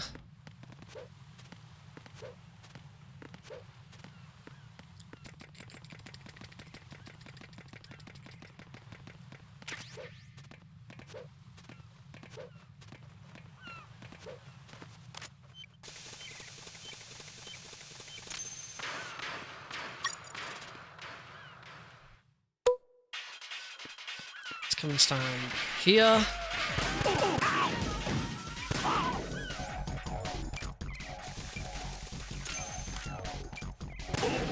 Just make sure it goes down.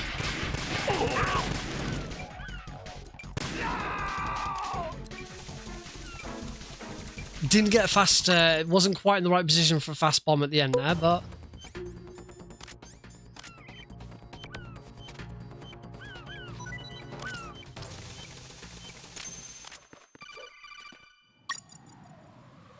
But I've pulled a little bit of time back. Not much, but some. Cool. Back to 4 seconds out. It's good. Harrier is probably going to be the big deciding factor in all of this.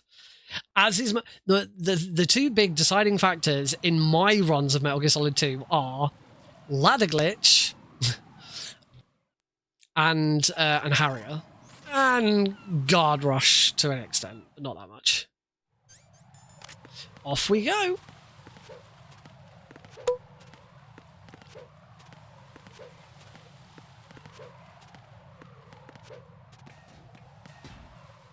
Oh, it's even more time.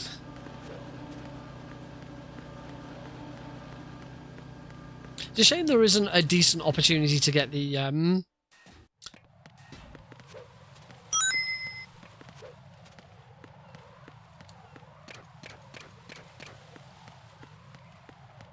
I'll go there. I'll go this way. I'll go the long way around there. I forgot where I was going then.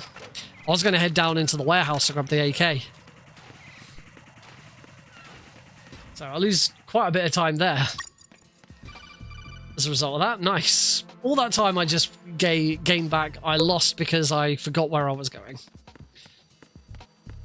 Very easy difficulty is the only difficulty where the AK-74U is here. On every other difficulty, you have to go to Strut F. So I was about to say a second ago, it's a shame...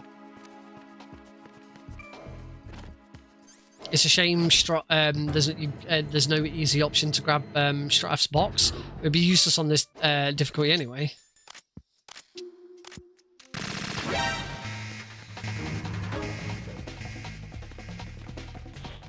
Don't only roll what? You only roll one of those stairs, because if you roll both of them, those guards spot you.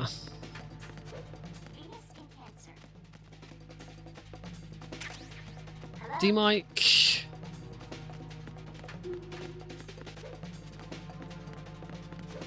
Run in. Return to your positions. Increase security.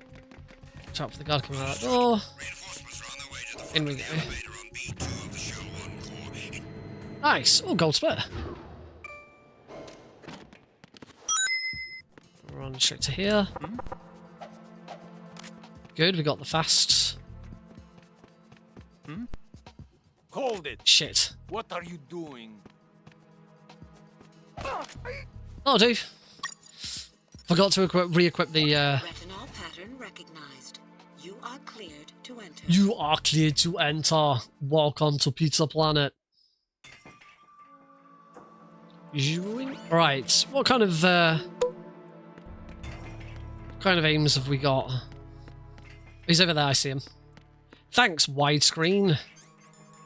Reporting no problems in the hall on B1 in the Okay, better than my PB apparently.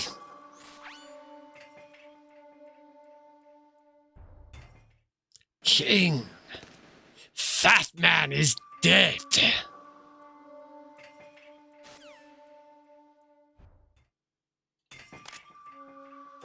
And now Ames is dead. Zwing. Right, off we go.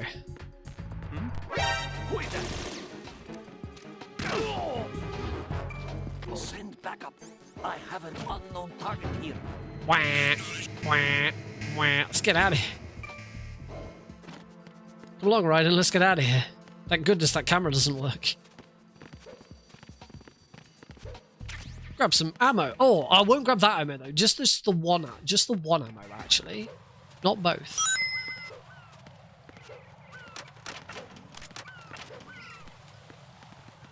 Right. Now we're gonna go down to Strat F. Also want to take that off. Strat F, go grab the PSG-1, which is in this room right here. So grab that. Don't need the ammo. And now we're going to head back again.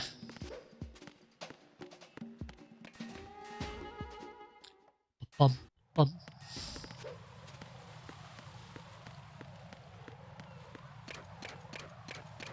Around the mines. I'm gonna head up to Strut D. As I say, we are coming up to the point that kind of decides what's going to happen with this run. I was going to see if the cipher's in the wrong place again. Because for me recently, the cipher doesn't seem to be doing what I usually expect the cipher to do. Keeps moving over to the side. Which don't seem right to me.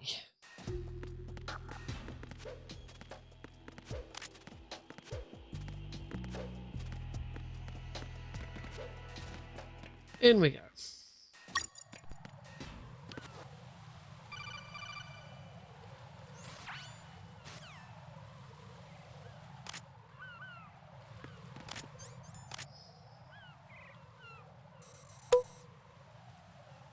Oh, no.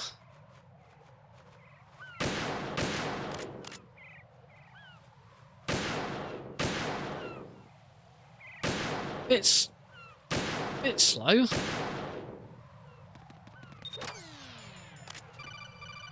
little bit slow there. So I'm going to lose some time. That's quite a bit of time, actually. News. Right, let's concentrate. Missed. right catch. Oh dear. Well, this is bad.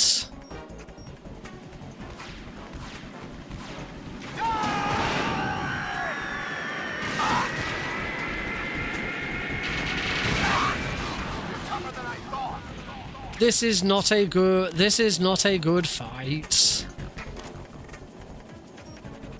I'll let you go out in style.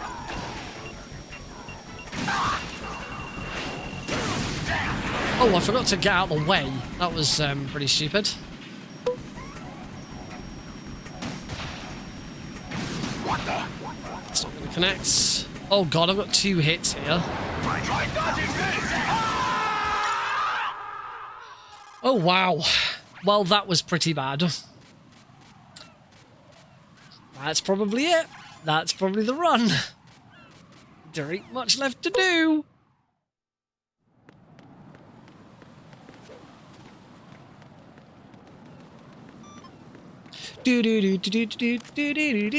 Oh.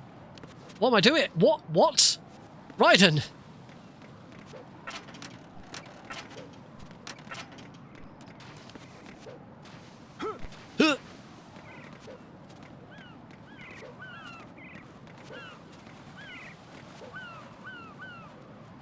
Well, that was bad.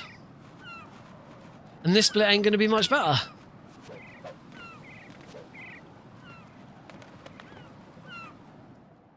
Wow.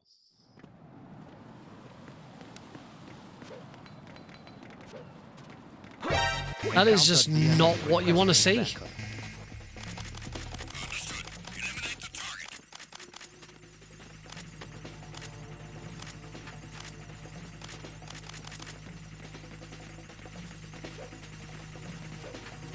Looks like I need some more Harrier practice. Grab that because I keep running out of AK ammo. Return to your positions. Tighten security. These last of those chaff grenades. All units exercise extreme caution. You know, we are so fortunate that that ridge there. Oh, nice gold split. That ridge there is just enough. Just enough there for Raiden to roll over, because otherwise that'd be a really long wait as we clamber over it.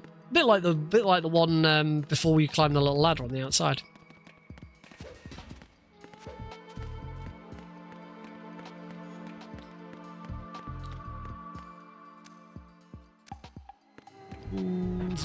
Ping.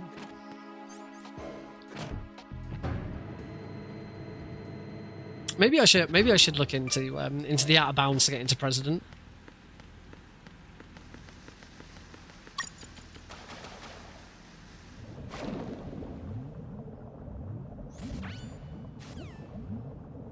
I can't remember if the out of bounds to get into President actually like means you don't have to come down and grab the Nikita.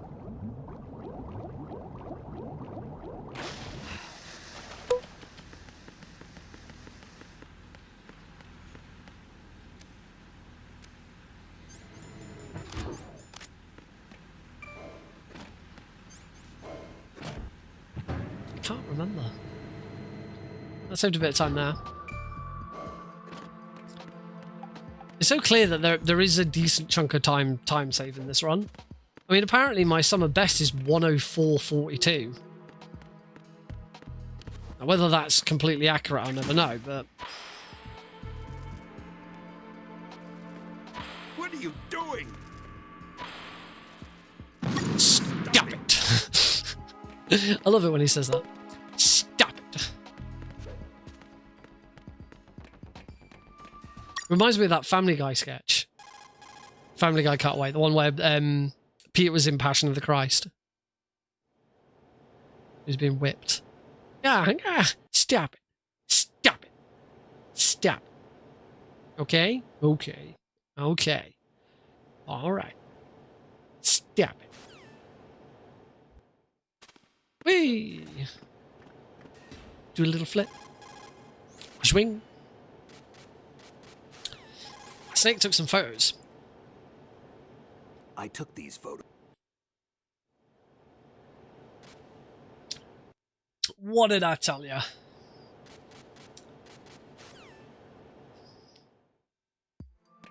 You came in handy as bait. Now, I know you try and time the liquid one so that it comes up at the same time. You were a little early on that one, Deagle.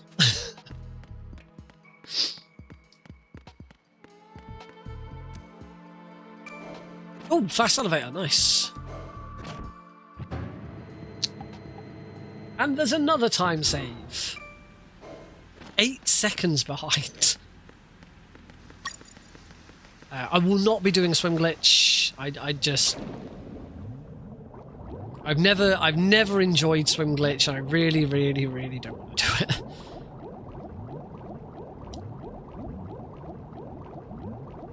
I am bad at swim glitch.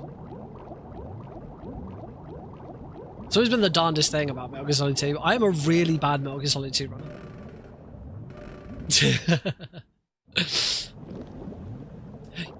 You enjoy chilling in bed. Sounds lovely. Oh. Good chunk.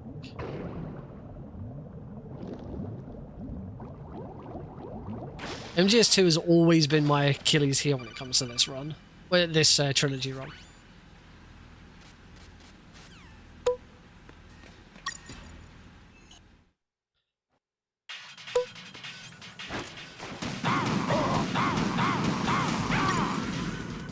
That is so much better if I just rather than spamming it.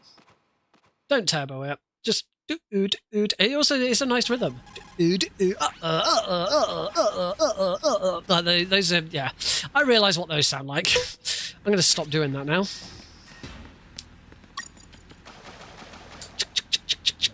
Splash.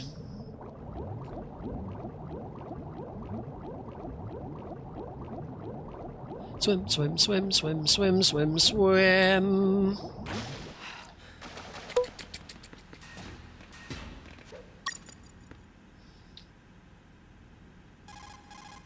Swing. All right, let's grab Emma.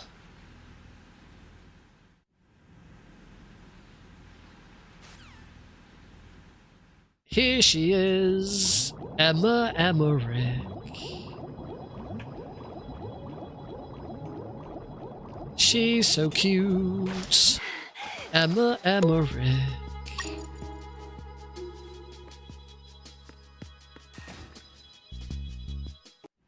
We love her so, Emma Emmerich. Sounds like Naomi because they share a voice actress, Emma Emmerich.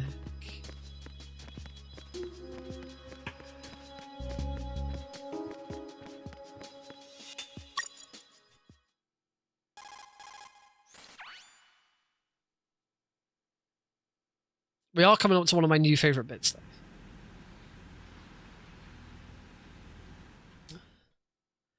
Fine, as soon as we get past this exposition.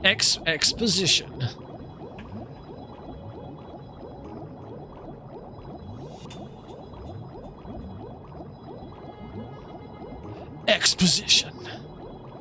Single. Oh.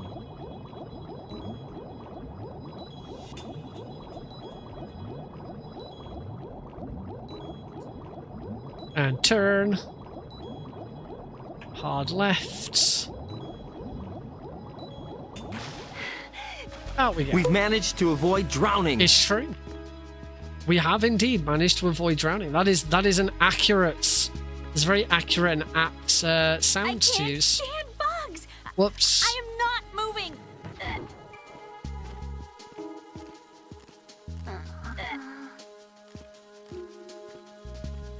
There we go.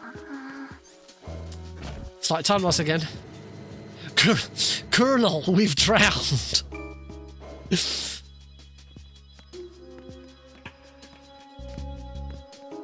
It would be great if that was a missing sound file.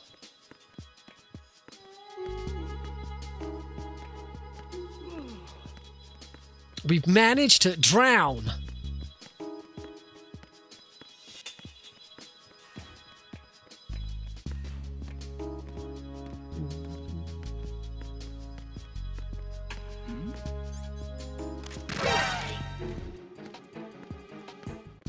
Over the dead body, my dear. No worries. It's okay. It's just a dead body. Switch off the game's console and drown. And then Emma bump. One upon Emma bump that brings her there.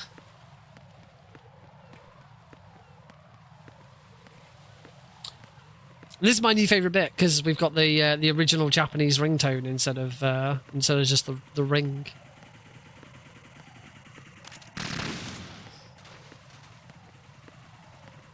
Wait for it.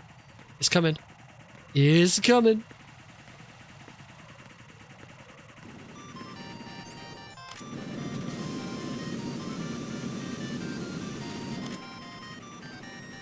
Oh.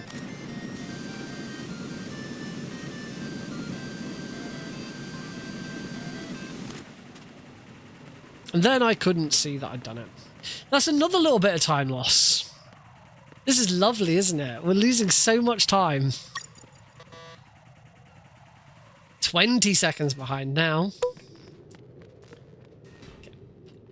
20 seconds behind PB is probably fine. The important thing is whether I'm ahead of my multiple Metal Gear PB. That's the real aim. That's the old noodle. Do-do-do. Oh, Emma. And the Time Waste Award goes to... Oh, I'm so thankful for this award. I'd like to thank everyone who distracts me every run. You know, and I'm gonna dedicate this one to my father. You were always there for me. Ow! You know, I'm pretty sure if you actually got shot in the head, you would not go, ow! I'm pretty sure you'd just die.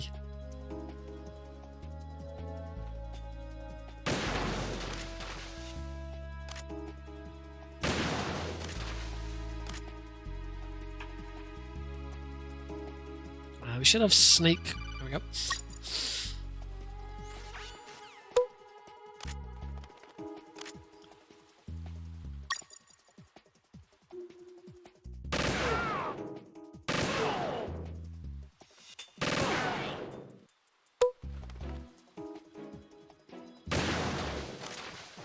And I think we've got one more cipher. I think that's it. I can never remember. I'm pretty sure that's the last thing for a bit. Yeah, oh, no. There we go. Now we're good. Allow rapid fire for anything beyond the choke section. I don't know. I'll never know. Rapid fire, the main reason for including turbo in the first place is to allow you to skip cutscenes and codecs without having to mash. The other nice bit is for the torch section, because particularly on European Extreme, it is near impossible and would just destroy you if you were doing multiple runs. The decision to allow turbo for anything in game was introduced long before I started running the game. Personally, I don't like it. I don't think turbo should be allowed for anything in game. I think turbo should be exclusively for skipping cutscenes. If I was being really honest, I don't think it should be allowed for... I wouldn't normally, I would say it's not allowed for torture because it's part of the game. But knowing how difficult it is on higher difficulties, and not wanting runners to get RSI, in this case I do completely agree with it. But like using turbo for like for this and for the Harrier, and I've never agreed with it. But those are the rules, and I'm not going to put myself at a disadvantage by not doing it.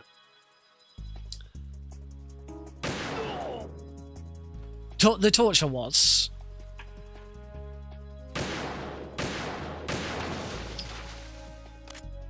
like, I can't do Metal Gear Solid 1s anymore. I mean, as a teenager, it took me a very long time to beat Metal Gear Solid 1's torture, even on easy difficulty. No, it's used during the Harrier to get shots off as quick as possible right at the start. To get the fastest version of the Harrier, you pretty much have to have turbo in order to fire 3 shots as quickly as possible. Because you can't fire more than 1 missile at the same time. So the moment, if you're holding turbo, the moment your previous missile explodes, you fire the next one. And then, of course, turbo's used for a couple of other things. So in here, it's so that you can kill enemies really quickly. We kill Vamp really quickly. You can use turbo in Vamp 1. I prefer not to. I prefer to space my shots.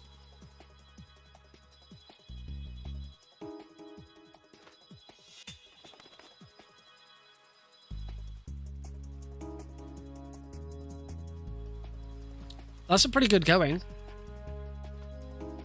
I wish I could do 5-shot consistently with turbo.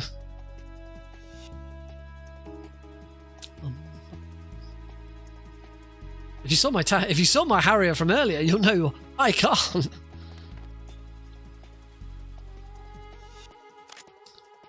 All I need is a run where Harrier goes well and ladder glitch. Oh, there is a ladder glitch variant called Mag Ladder, which requires turbo.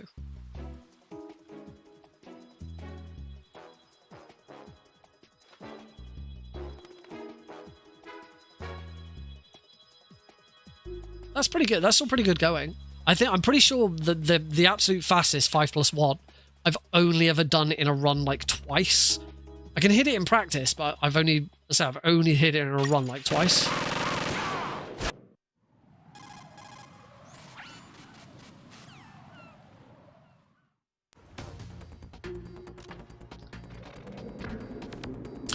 Here's Raiden. Zwing.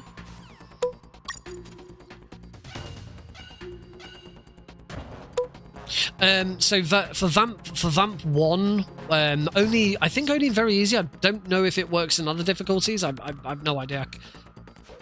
Actually, I think it does because I've ran normal difficulty. I can't remember. You can just spam missiles at the water at his feet when he starts the fight, and that just kills him. I find that I struggle, like when I try and do it with turbo, I just get it wrong. I prefer to space my shots out and just go blast, blast, blast, blast. Yes, yeah, with the stinger. Got no slowdown with the bugs. There was a couple of really bad rolls in there I really shouldn't have done.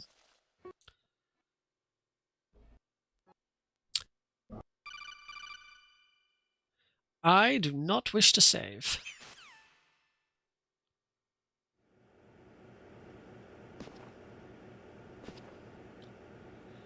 It's been a while, hasn't it? Now we get a Jack break. the Ripper. A really, really, really long break with little bits of gameplay in the middle. You remember me, don't you? You've grown.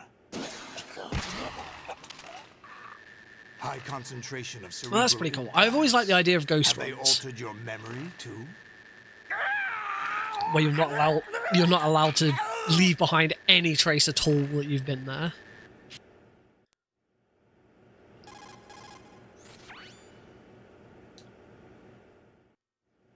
Which I didn't until I looked at a tutorial for one of the Phantom Pain missions. I didn't realize that Ghost is actually a thing in Metal Gear Solid 5.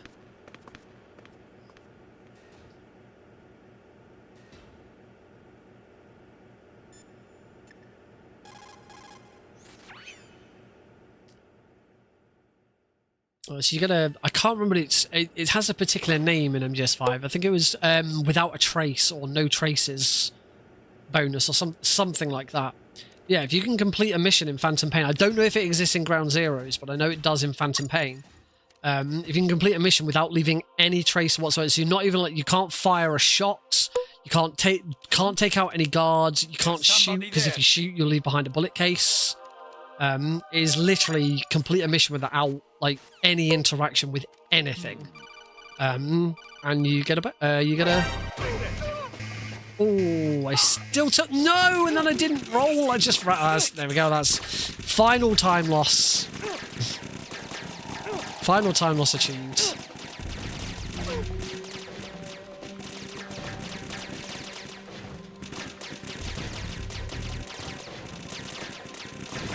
That was really bad. I haven't messed that up in quite a while, actually. It's kind of disappointing. And then I did it, and it's terrible.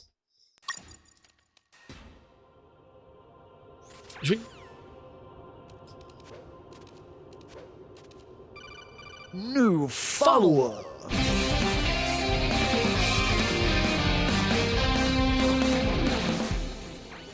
Solid Snake Eat Umbrella.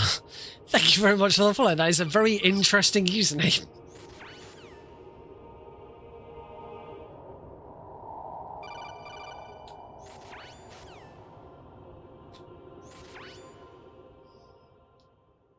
Well, if I can finish under a minute from PB, I'll be reasonably happy. Would have been nice to still finish under 105, but I don't think that's happening now.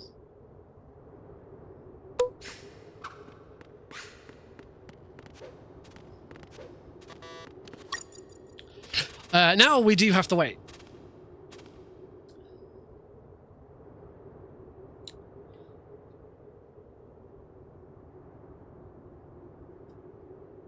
Oh.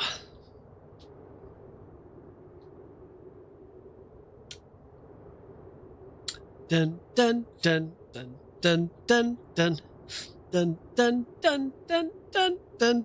That's probably not how the tune goes. While we're waiting, welcome to any new viewers. This is my final practice run of all three of the Metal Gear Solid Trilogy, because this Thursday I am going to be attempting to take back the Metal Gear Solid Trilogy world record, which is currently held by Delfino Plaza guy. But it was held by me for a very long time, and then Delfino Plaza guy came along and took it. So I'm going to try and take it back.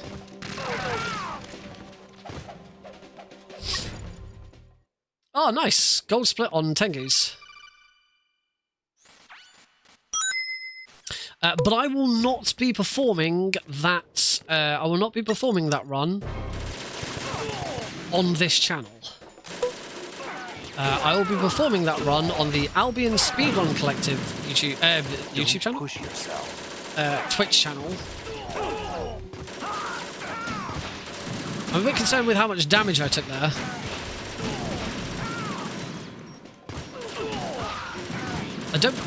I don't want to open the menu and use a ration, but I kind of feel like I might have to.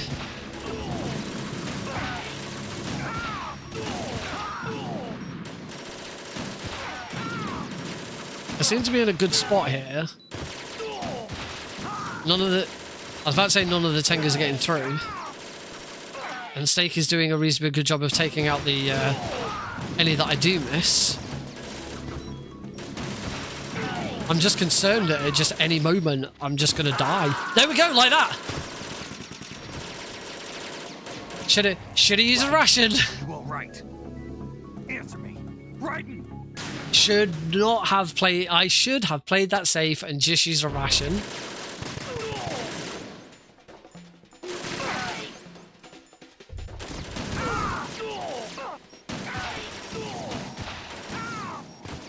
That was really stupid.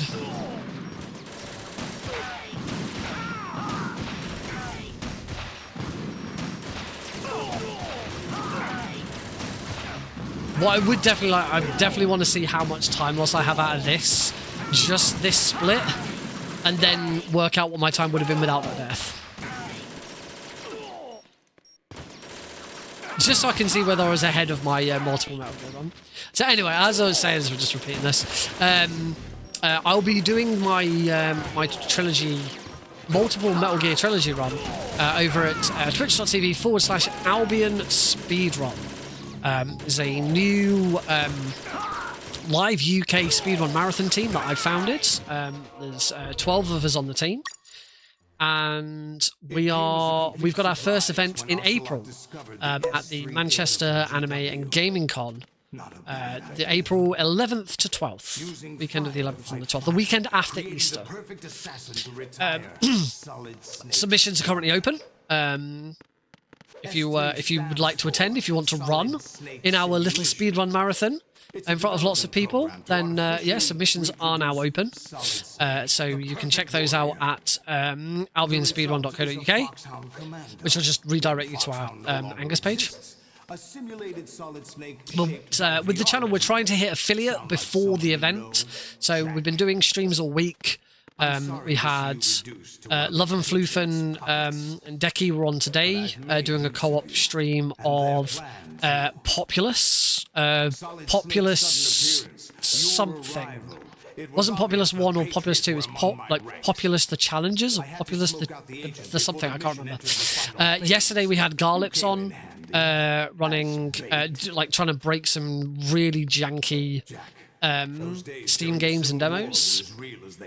And then tomorrow is going to be Drakadan, which, I'll be honest, I can't remember what Drakadan said they're going to do. And then on Thursday, Popular is the beginning. Thank you, Decky. Oh, should probably get ready for this.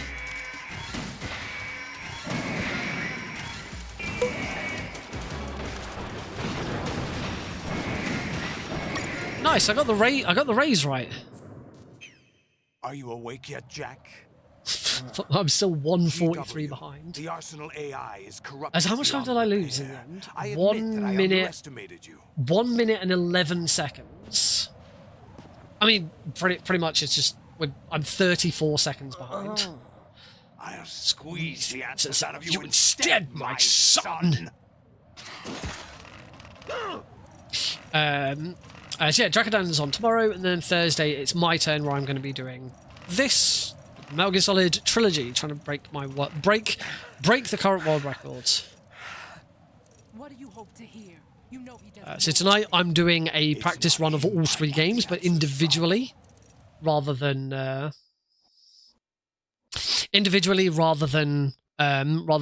back to back. So after this, we're going to take a break, and then we're going to run Metal Gear Solid 3. Which is the one I haven't practiced because I've been playing MGS 3 for so long, so often over the past couple of years, that if I need practice at MGS 3, then I'm never going to do well.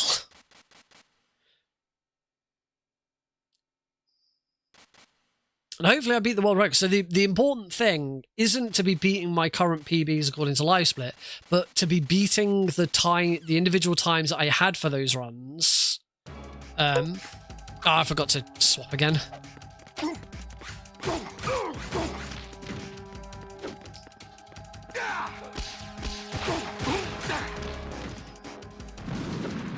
Let's go. Oh, boom. That wasn't great. Good work, Jack. But this is where it gets interesting.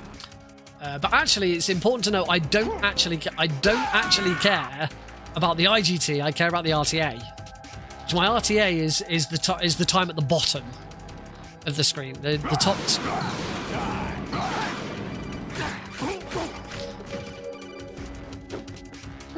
Oh, nice! He kicked. Oh, that's a gold split for Solidus. Nice. So that's a 106.24 predicted. Do you remember this place? Of course.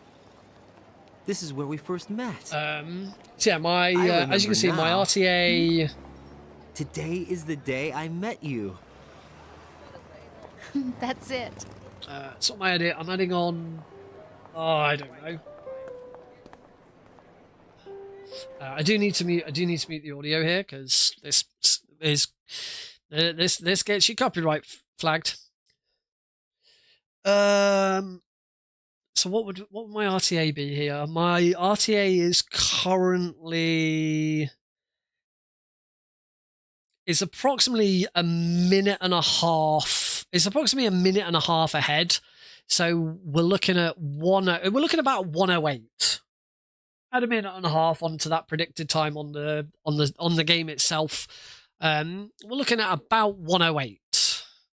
So if we compare that to what I actually got during my old PB on the Metal Gear Solid Trilogy for RTA, I had a 108.29. So this would still be, give or take a few seconds, this would still be another 30 seconds faster than what I've got on there. So we're 2 for 2. 2 for 2 on faster than the previous. Now, the next game is going to be the one where it really makes a difference because Metal Gear Solid 3 I run on my Xbox Series S, and I do believe that the RTA will be quicker for this. In fact, I can do a quick check and have a. Nah, let's not check. Let's keep it open.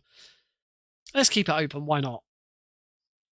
My RTA for that was 1 hour 10 minutes and 33 seconds. Now during the multiple Metal Gear run, we have to watch the credits. We don't have to watch them from MGS1 because we get to skip them. But we do still have the timing stops at the same time the run would normally end. So you know what? I'm actually we'll take a break whilst the credits are rolling so we can actually see what the RTA is at the end and do a proper comparison. So yeah, we're going to take a short break. Stick around because when we come back, we'll be doing a Metal Gear Solid 3 run. So that'll be fun, won't it? All right, see you in a few minutes.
Alrighty folks, welcome back to Tuesday Night Speedrunning here on the Nick Harpy stream. We're just waiting.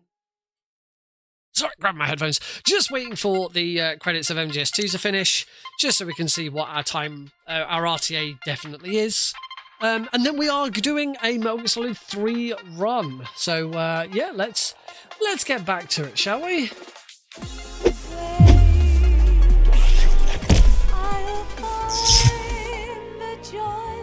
Hello, everybody. Welcome. Yeah, as I say, we're just waiting for... Oh, I'm going to mute the game audio again because it's back to the game screen. So the audio is automatically kicked back in. Welcome back to the stream. Welcome Cox's Picks on YouTube. What? You've used !live, which isn't a command I'm using. What were you expecting from that? Because if that's a common command that I'm missing, I'd like to add it. But welcome. So yeah, as I said, we're just waiting for the credits to finish, so I can actually see an accurate RTA. We're looking for an RTA that is under. We're looking for an RTA that is under. Paul Screen mentioned Manchester. Oh, you're. Yes! ! Live. That should be working. That's a good point. I'm gonna check that. I forgot I'd set it to that. Well, I'd also set that to that.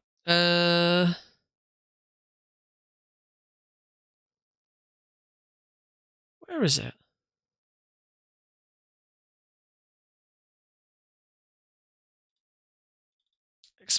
!live.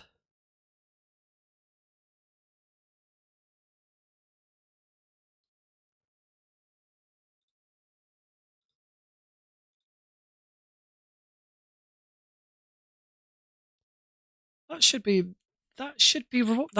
working. Oh, that's weird. It works when I do it on.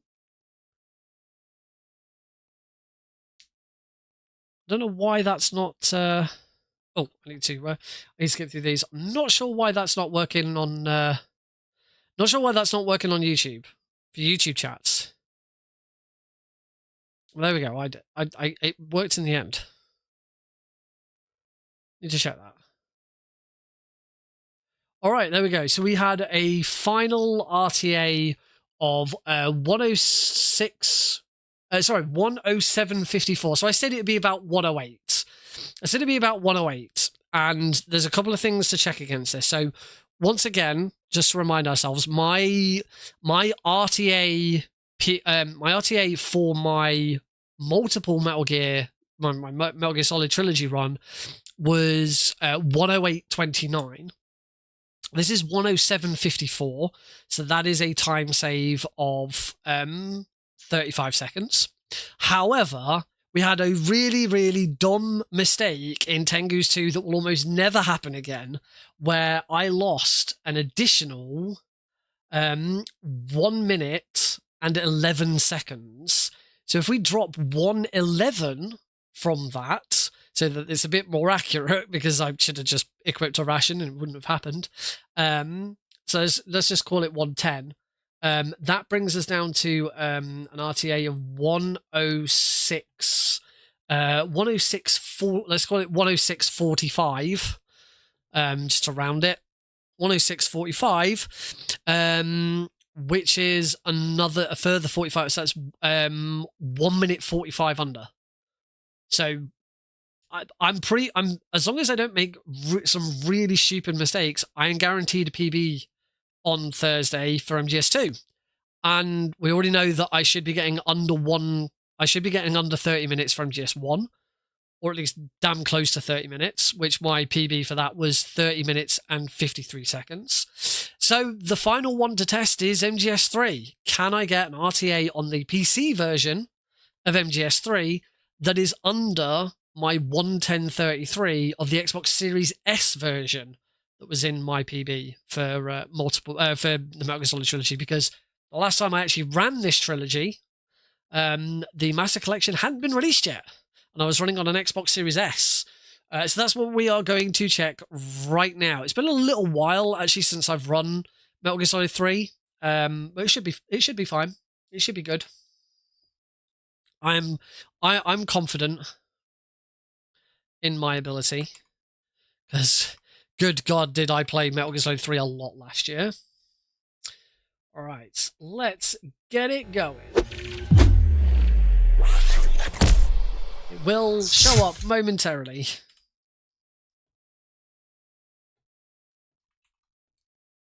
Come on, OBS. Pick it up, will ya? Reset. Right, come on, OBS. Do your thing, please. There we go. There we go. I need to get there eventually. All right. Metal Gear Solid 3 HD edition, single segment, very easy PC. That one. That is a blank set of saves. It's not that one. Unless I'm comparing against the wrong thing. Nope. Try that again. I did have more than one. I think it's probably that one.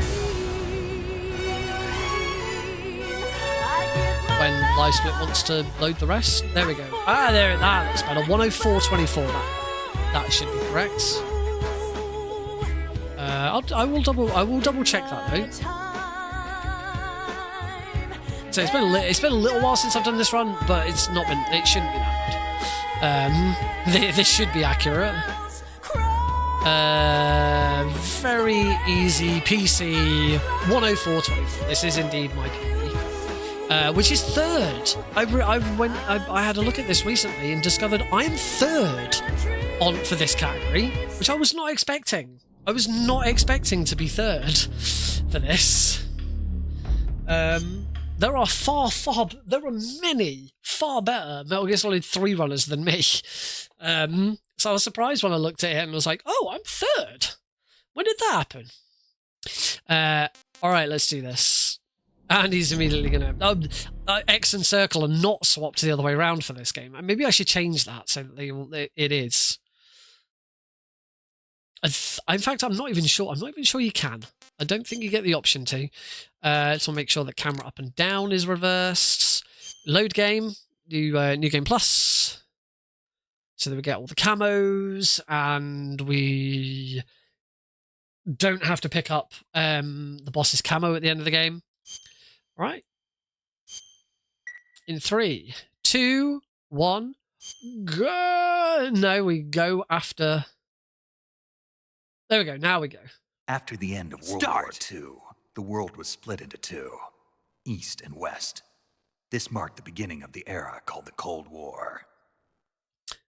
And we have another very different turbo this time. For the Master Collection, I have turbo set to... I hold the PS5 control, the DualSense's trackpad. And that activates turbo for X. All right, back to my old fave. I've been deliberately taking an extended break from this game because last year I was going to get away from this game, and then I just kept coming back and coming back and coming back because I kept submitting European Extreme all keratons to so many different speedrun marathons. Right, we are not doing all keratons. I do not need to get the keratons. It is very difficult for me these days to not get the keratons. I am so used to shooting all the keratons. It's very difficult not to go for it. Does anyone know if Delta has got a category extensions board yet, so I can actually do some ACAG runs? I'm refusing. I'm refusing to do them until category extensions is a thing. Must shoot frogs. I mean, don't worry. I'm almost certainly going to shoot some frogs. Snake? There's some. Oops, sorry, I was going to go on a big tangent about there's some frogs that you have to shoot, but then the Major Tom said snake and reminded me. Oh yeah, I've got a game to play.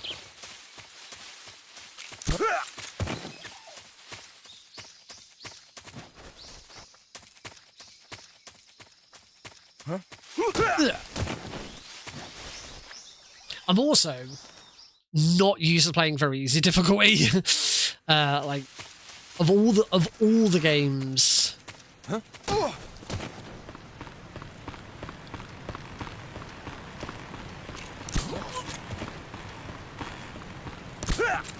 Of all the games in the series, Who's that? Metal Gear Solid 3 is the one that I do play more on the hardest difficulty than the easiest. Considering, considering some of the other games, I do play MGS 1 on extreme quite a lot, but that's kind of it.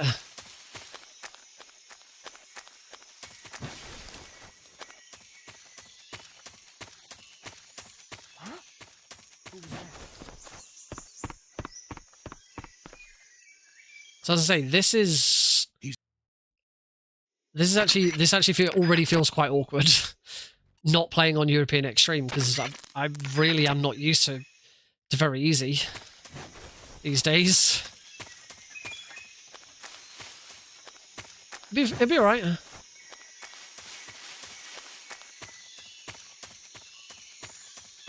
It's to be honest, it's really only the virtuous mission that feels a bit odd, because I haven't got the easy gun out. As soon as we get into Operation Snake Eater and I get the easy gun out, then it immediately feels more like very easy.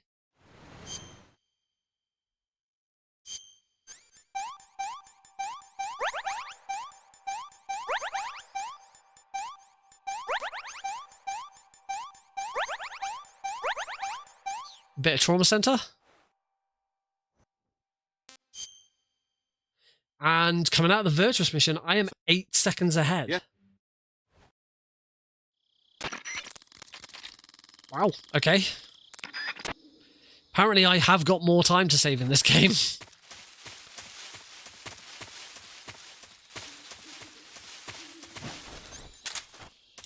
Okay, we'll cook the easy gun now. Actually, I think that was... if I put it on my previous, I think that's fine. When you usually don't equip the easy gun until after the boss's cutscene.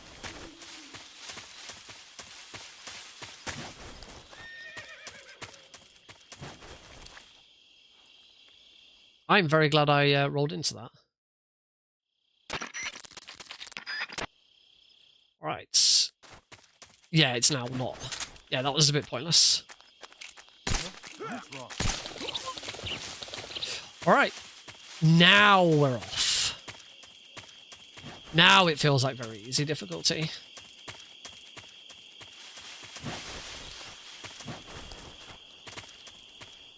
Cool, gold split.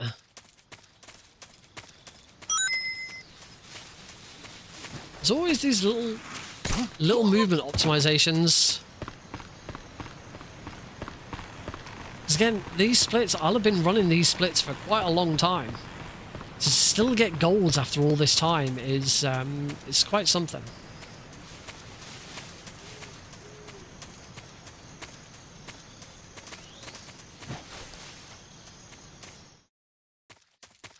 Yeah, be amazing to just suddenly PB off this. I can't remember what the world record is for this. I don't know how far behind I am with my 3rd place position.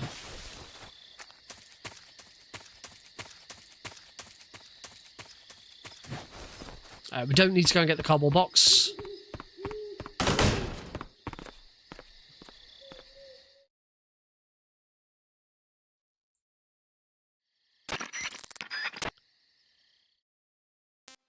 In fact, if I recall correctly, I don't even need to throw one of them out there. Throw that one there, I think. Should be all of them. Oh, I missed the guy on the roof.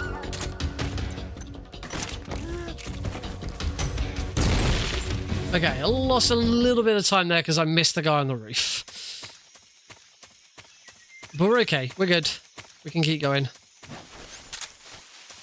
Oh, that was not the weapon I wanted. There we go. I just suddenly realised I can't remember the exact position I need to be with that. I think I missed my first. I think I missed my first one.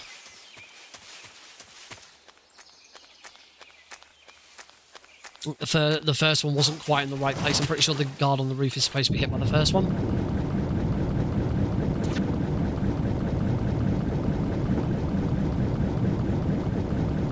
There should be a crocodile there. We're going to go to the right, that crocodile. To about there. We'll roll so that we maintain that.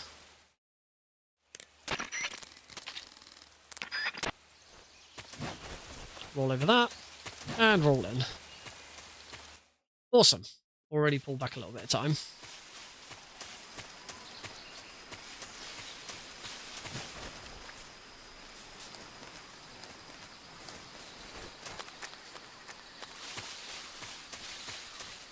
Find the mines. Fence. Don't need to worry about the dog. We've got the easy gun. Also muffles footsteps as well.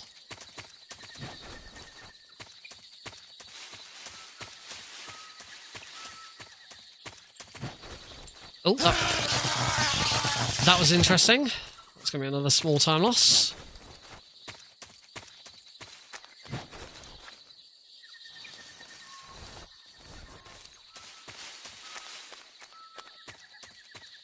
See the time starting to keep away. Still in the green, or am I now? I'm now in the red. One little catch on an electric fence, and now I'm in the red.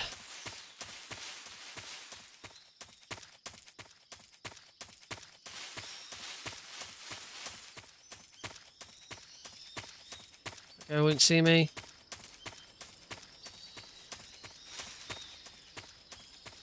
Just want to unequip the easy gun just as we go into this,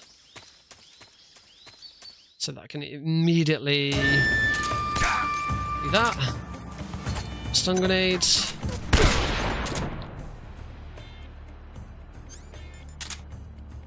Stun grenades. Why did that not hit? Why did that not hit you, Ocelot? That one taste.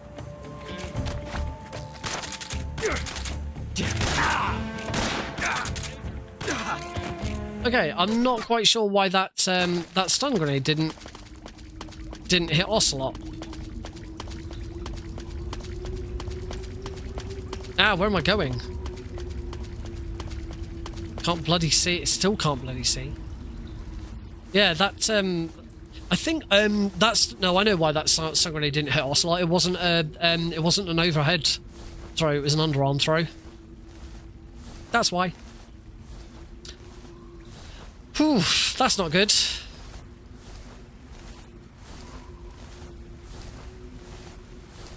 I was a bit too hasty.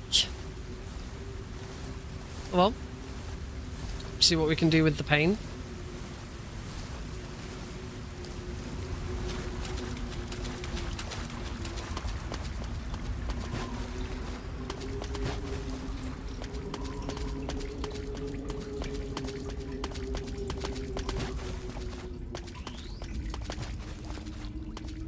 So for the pain,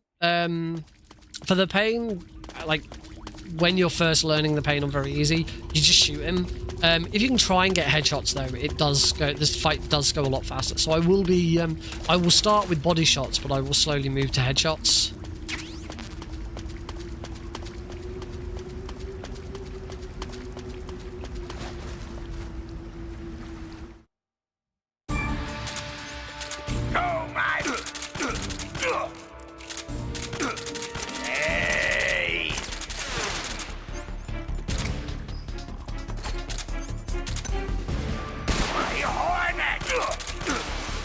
Nice headshot at the end there.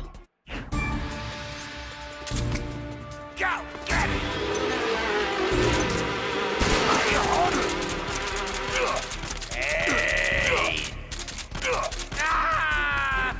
Okay, I still lost a little bit of time on that, but oh well, we're okay.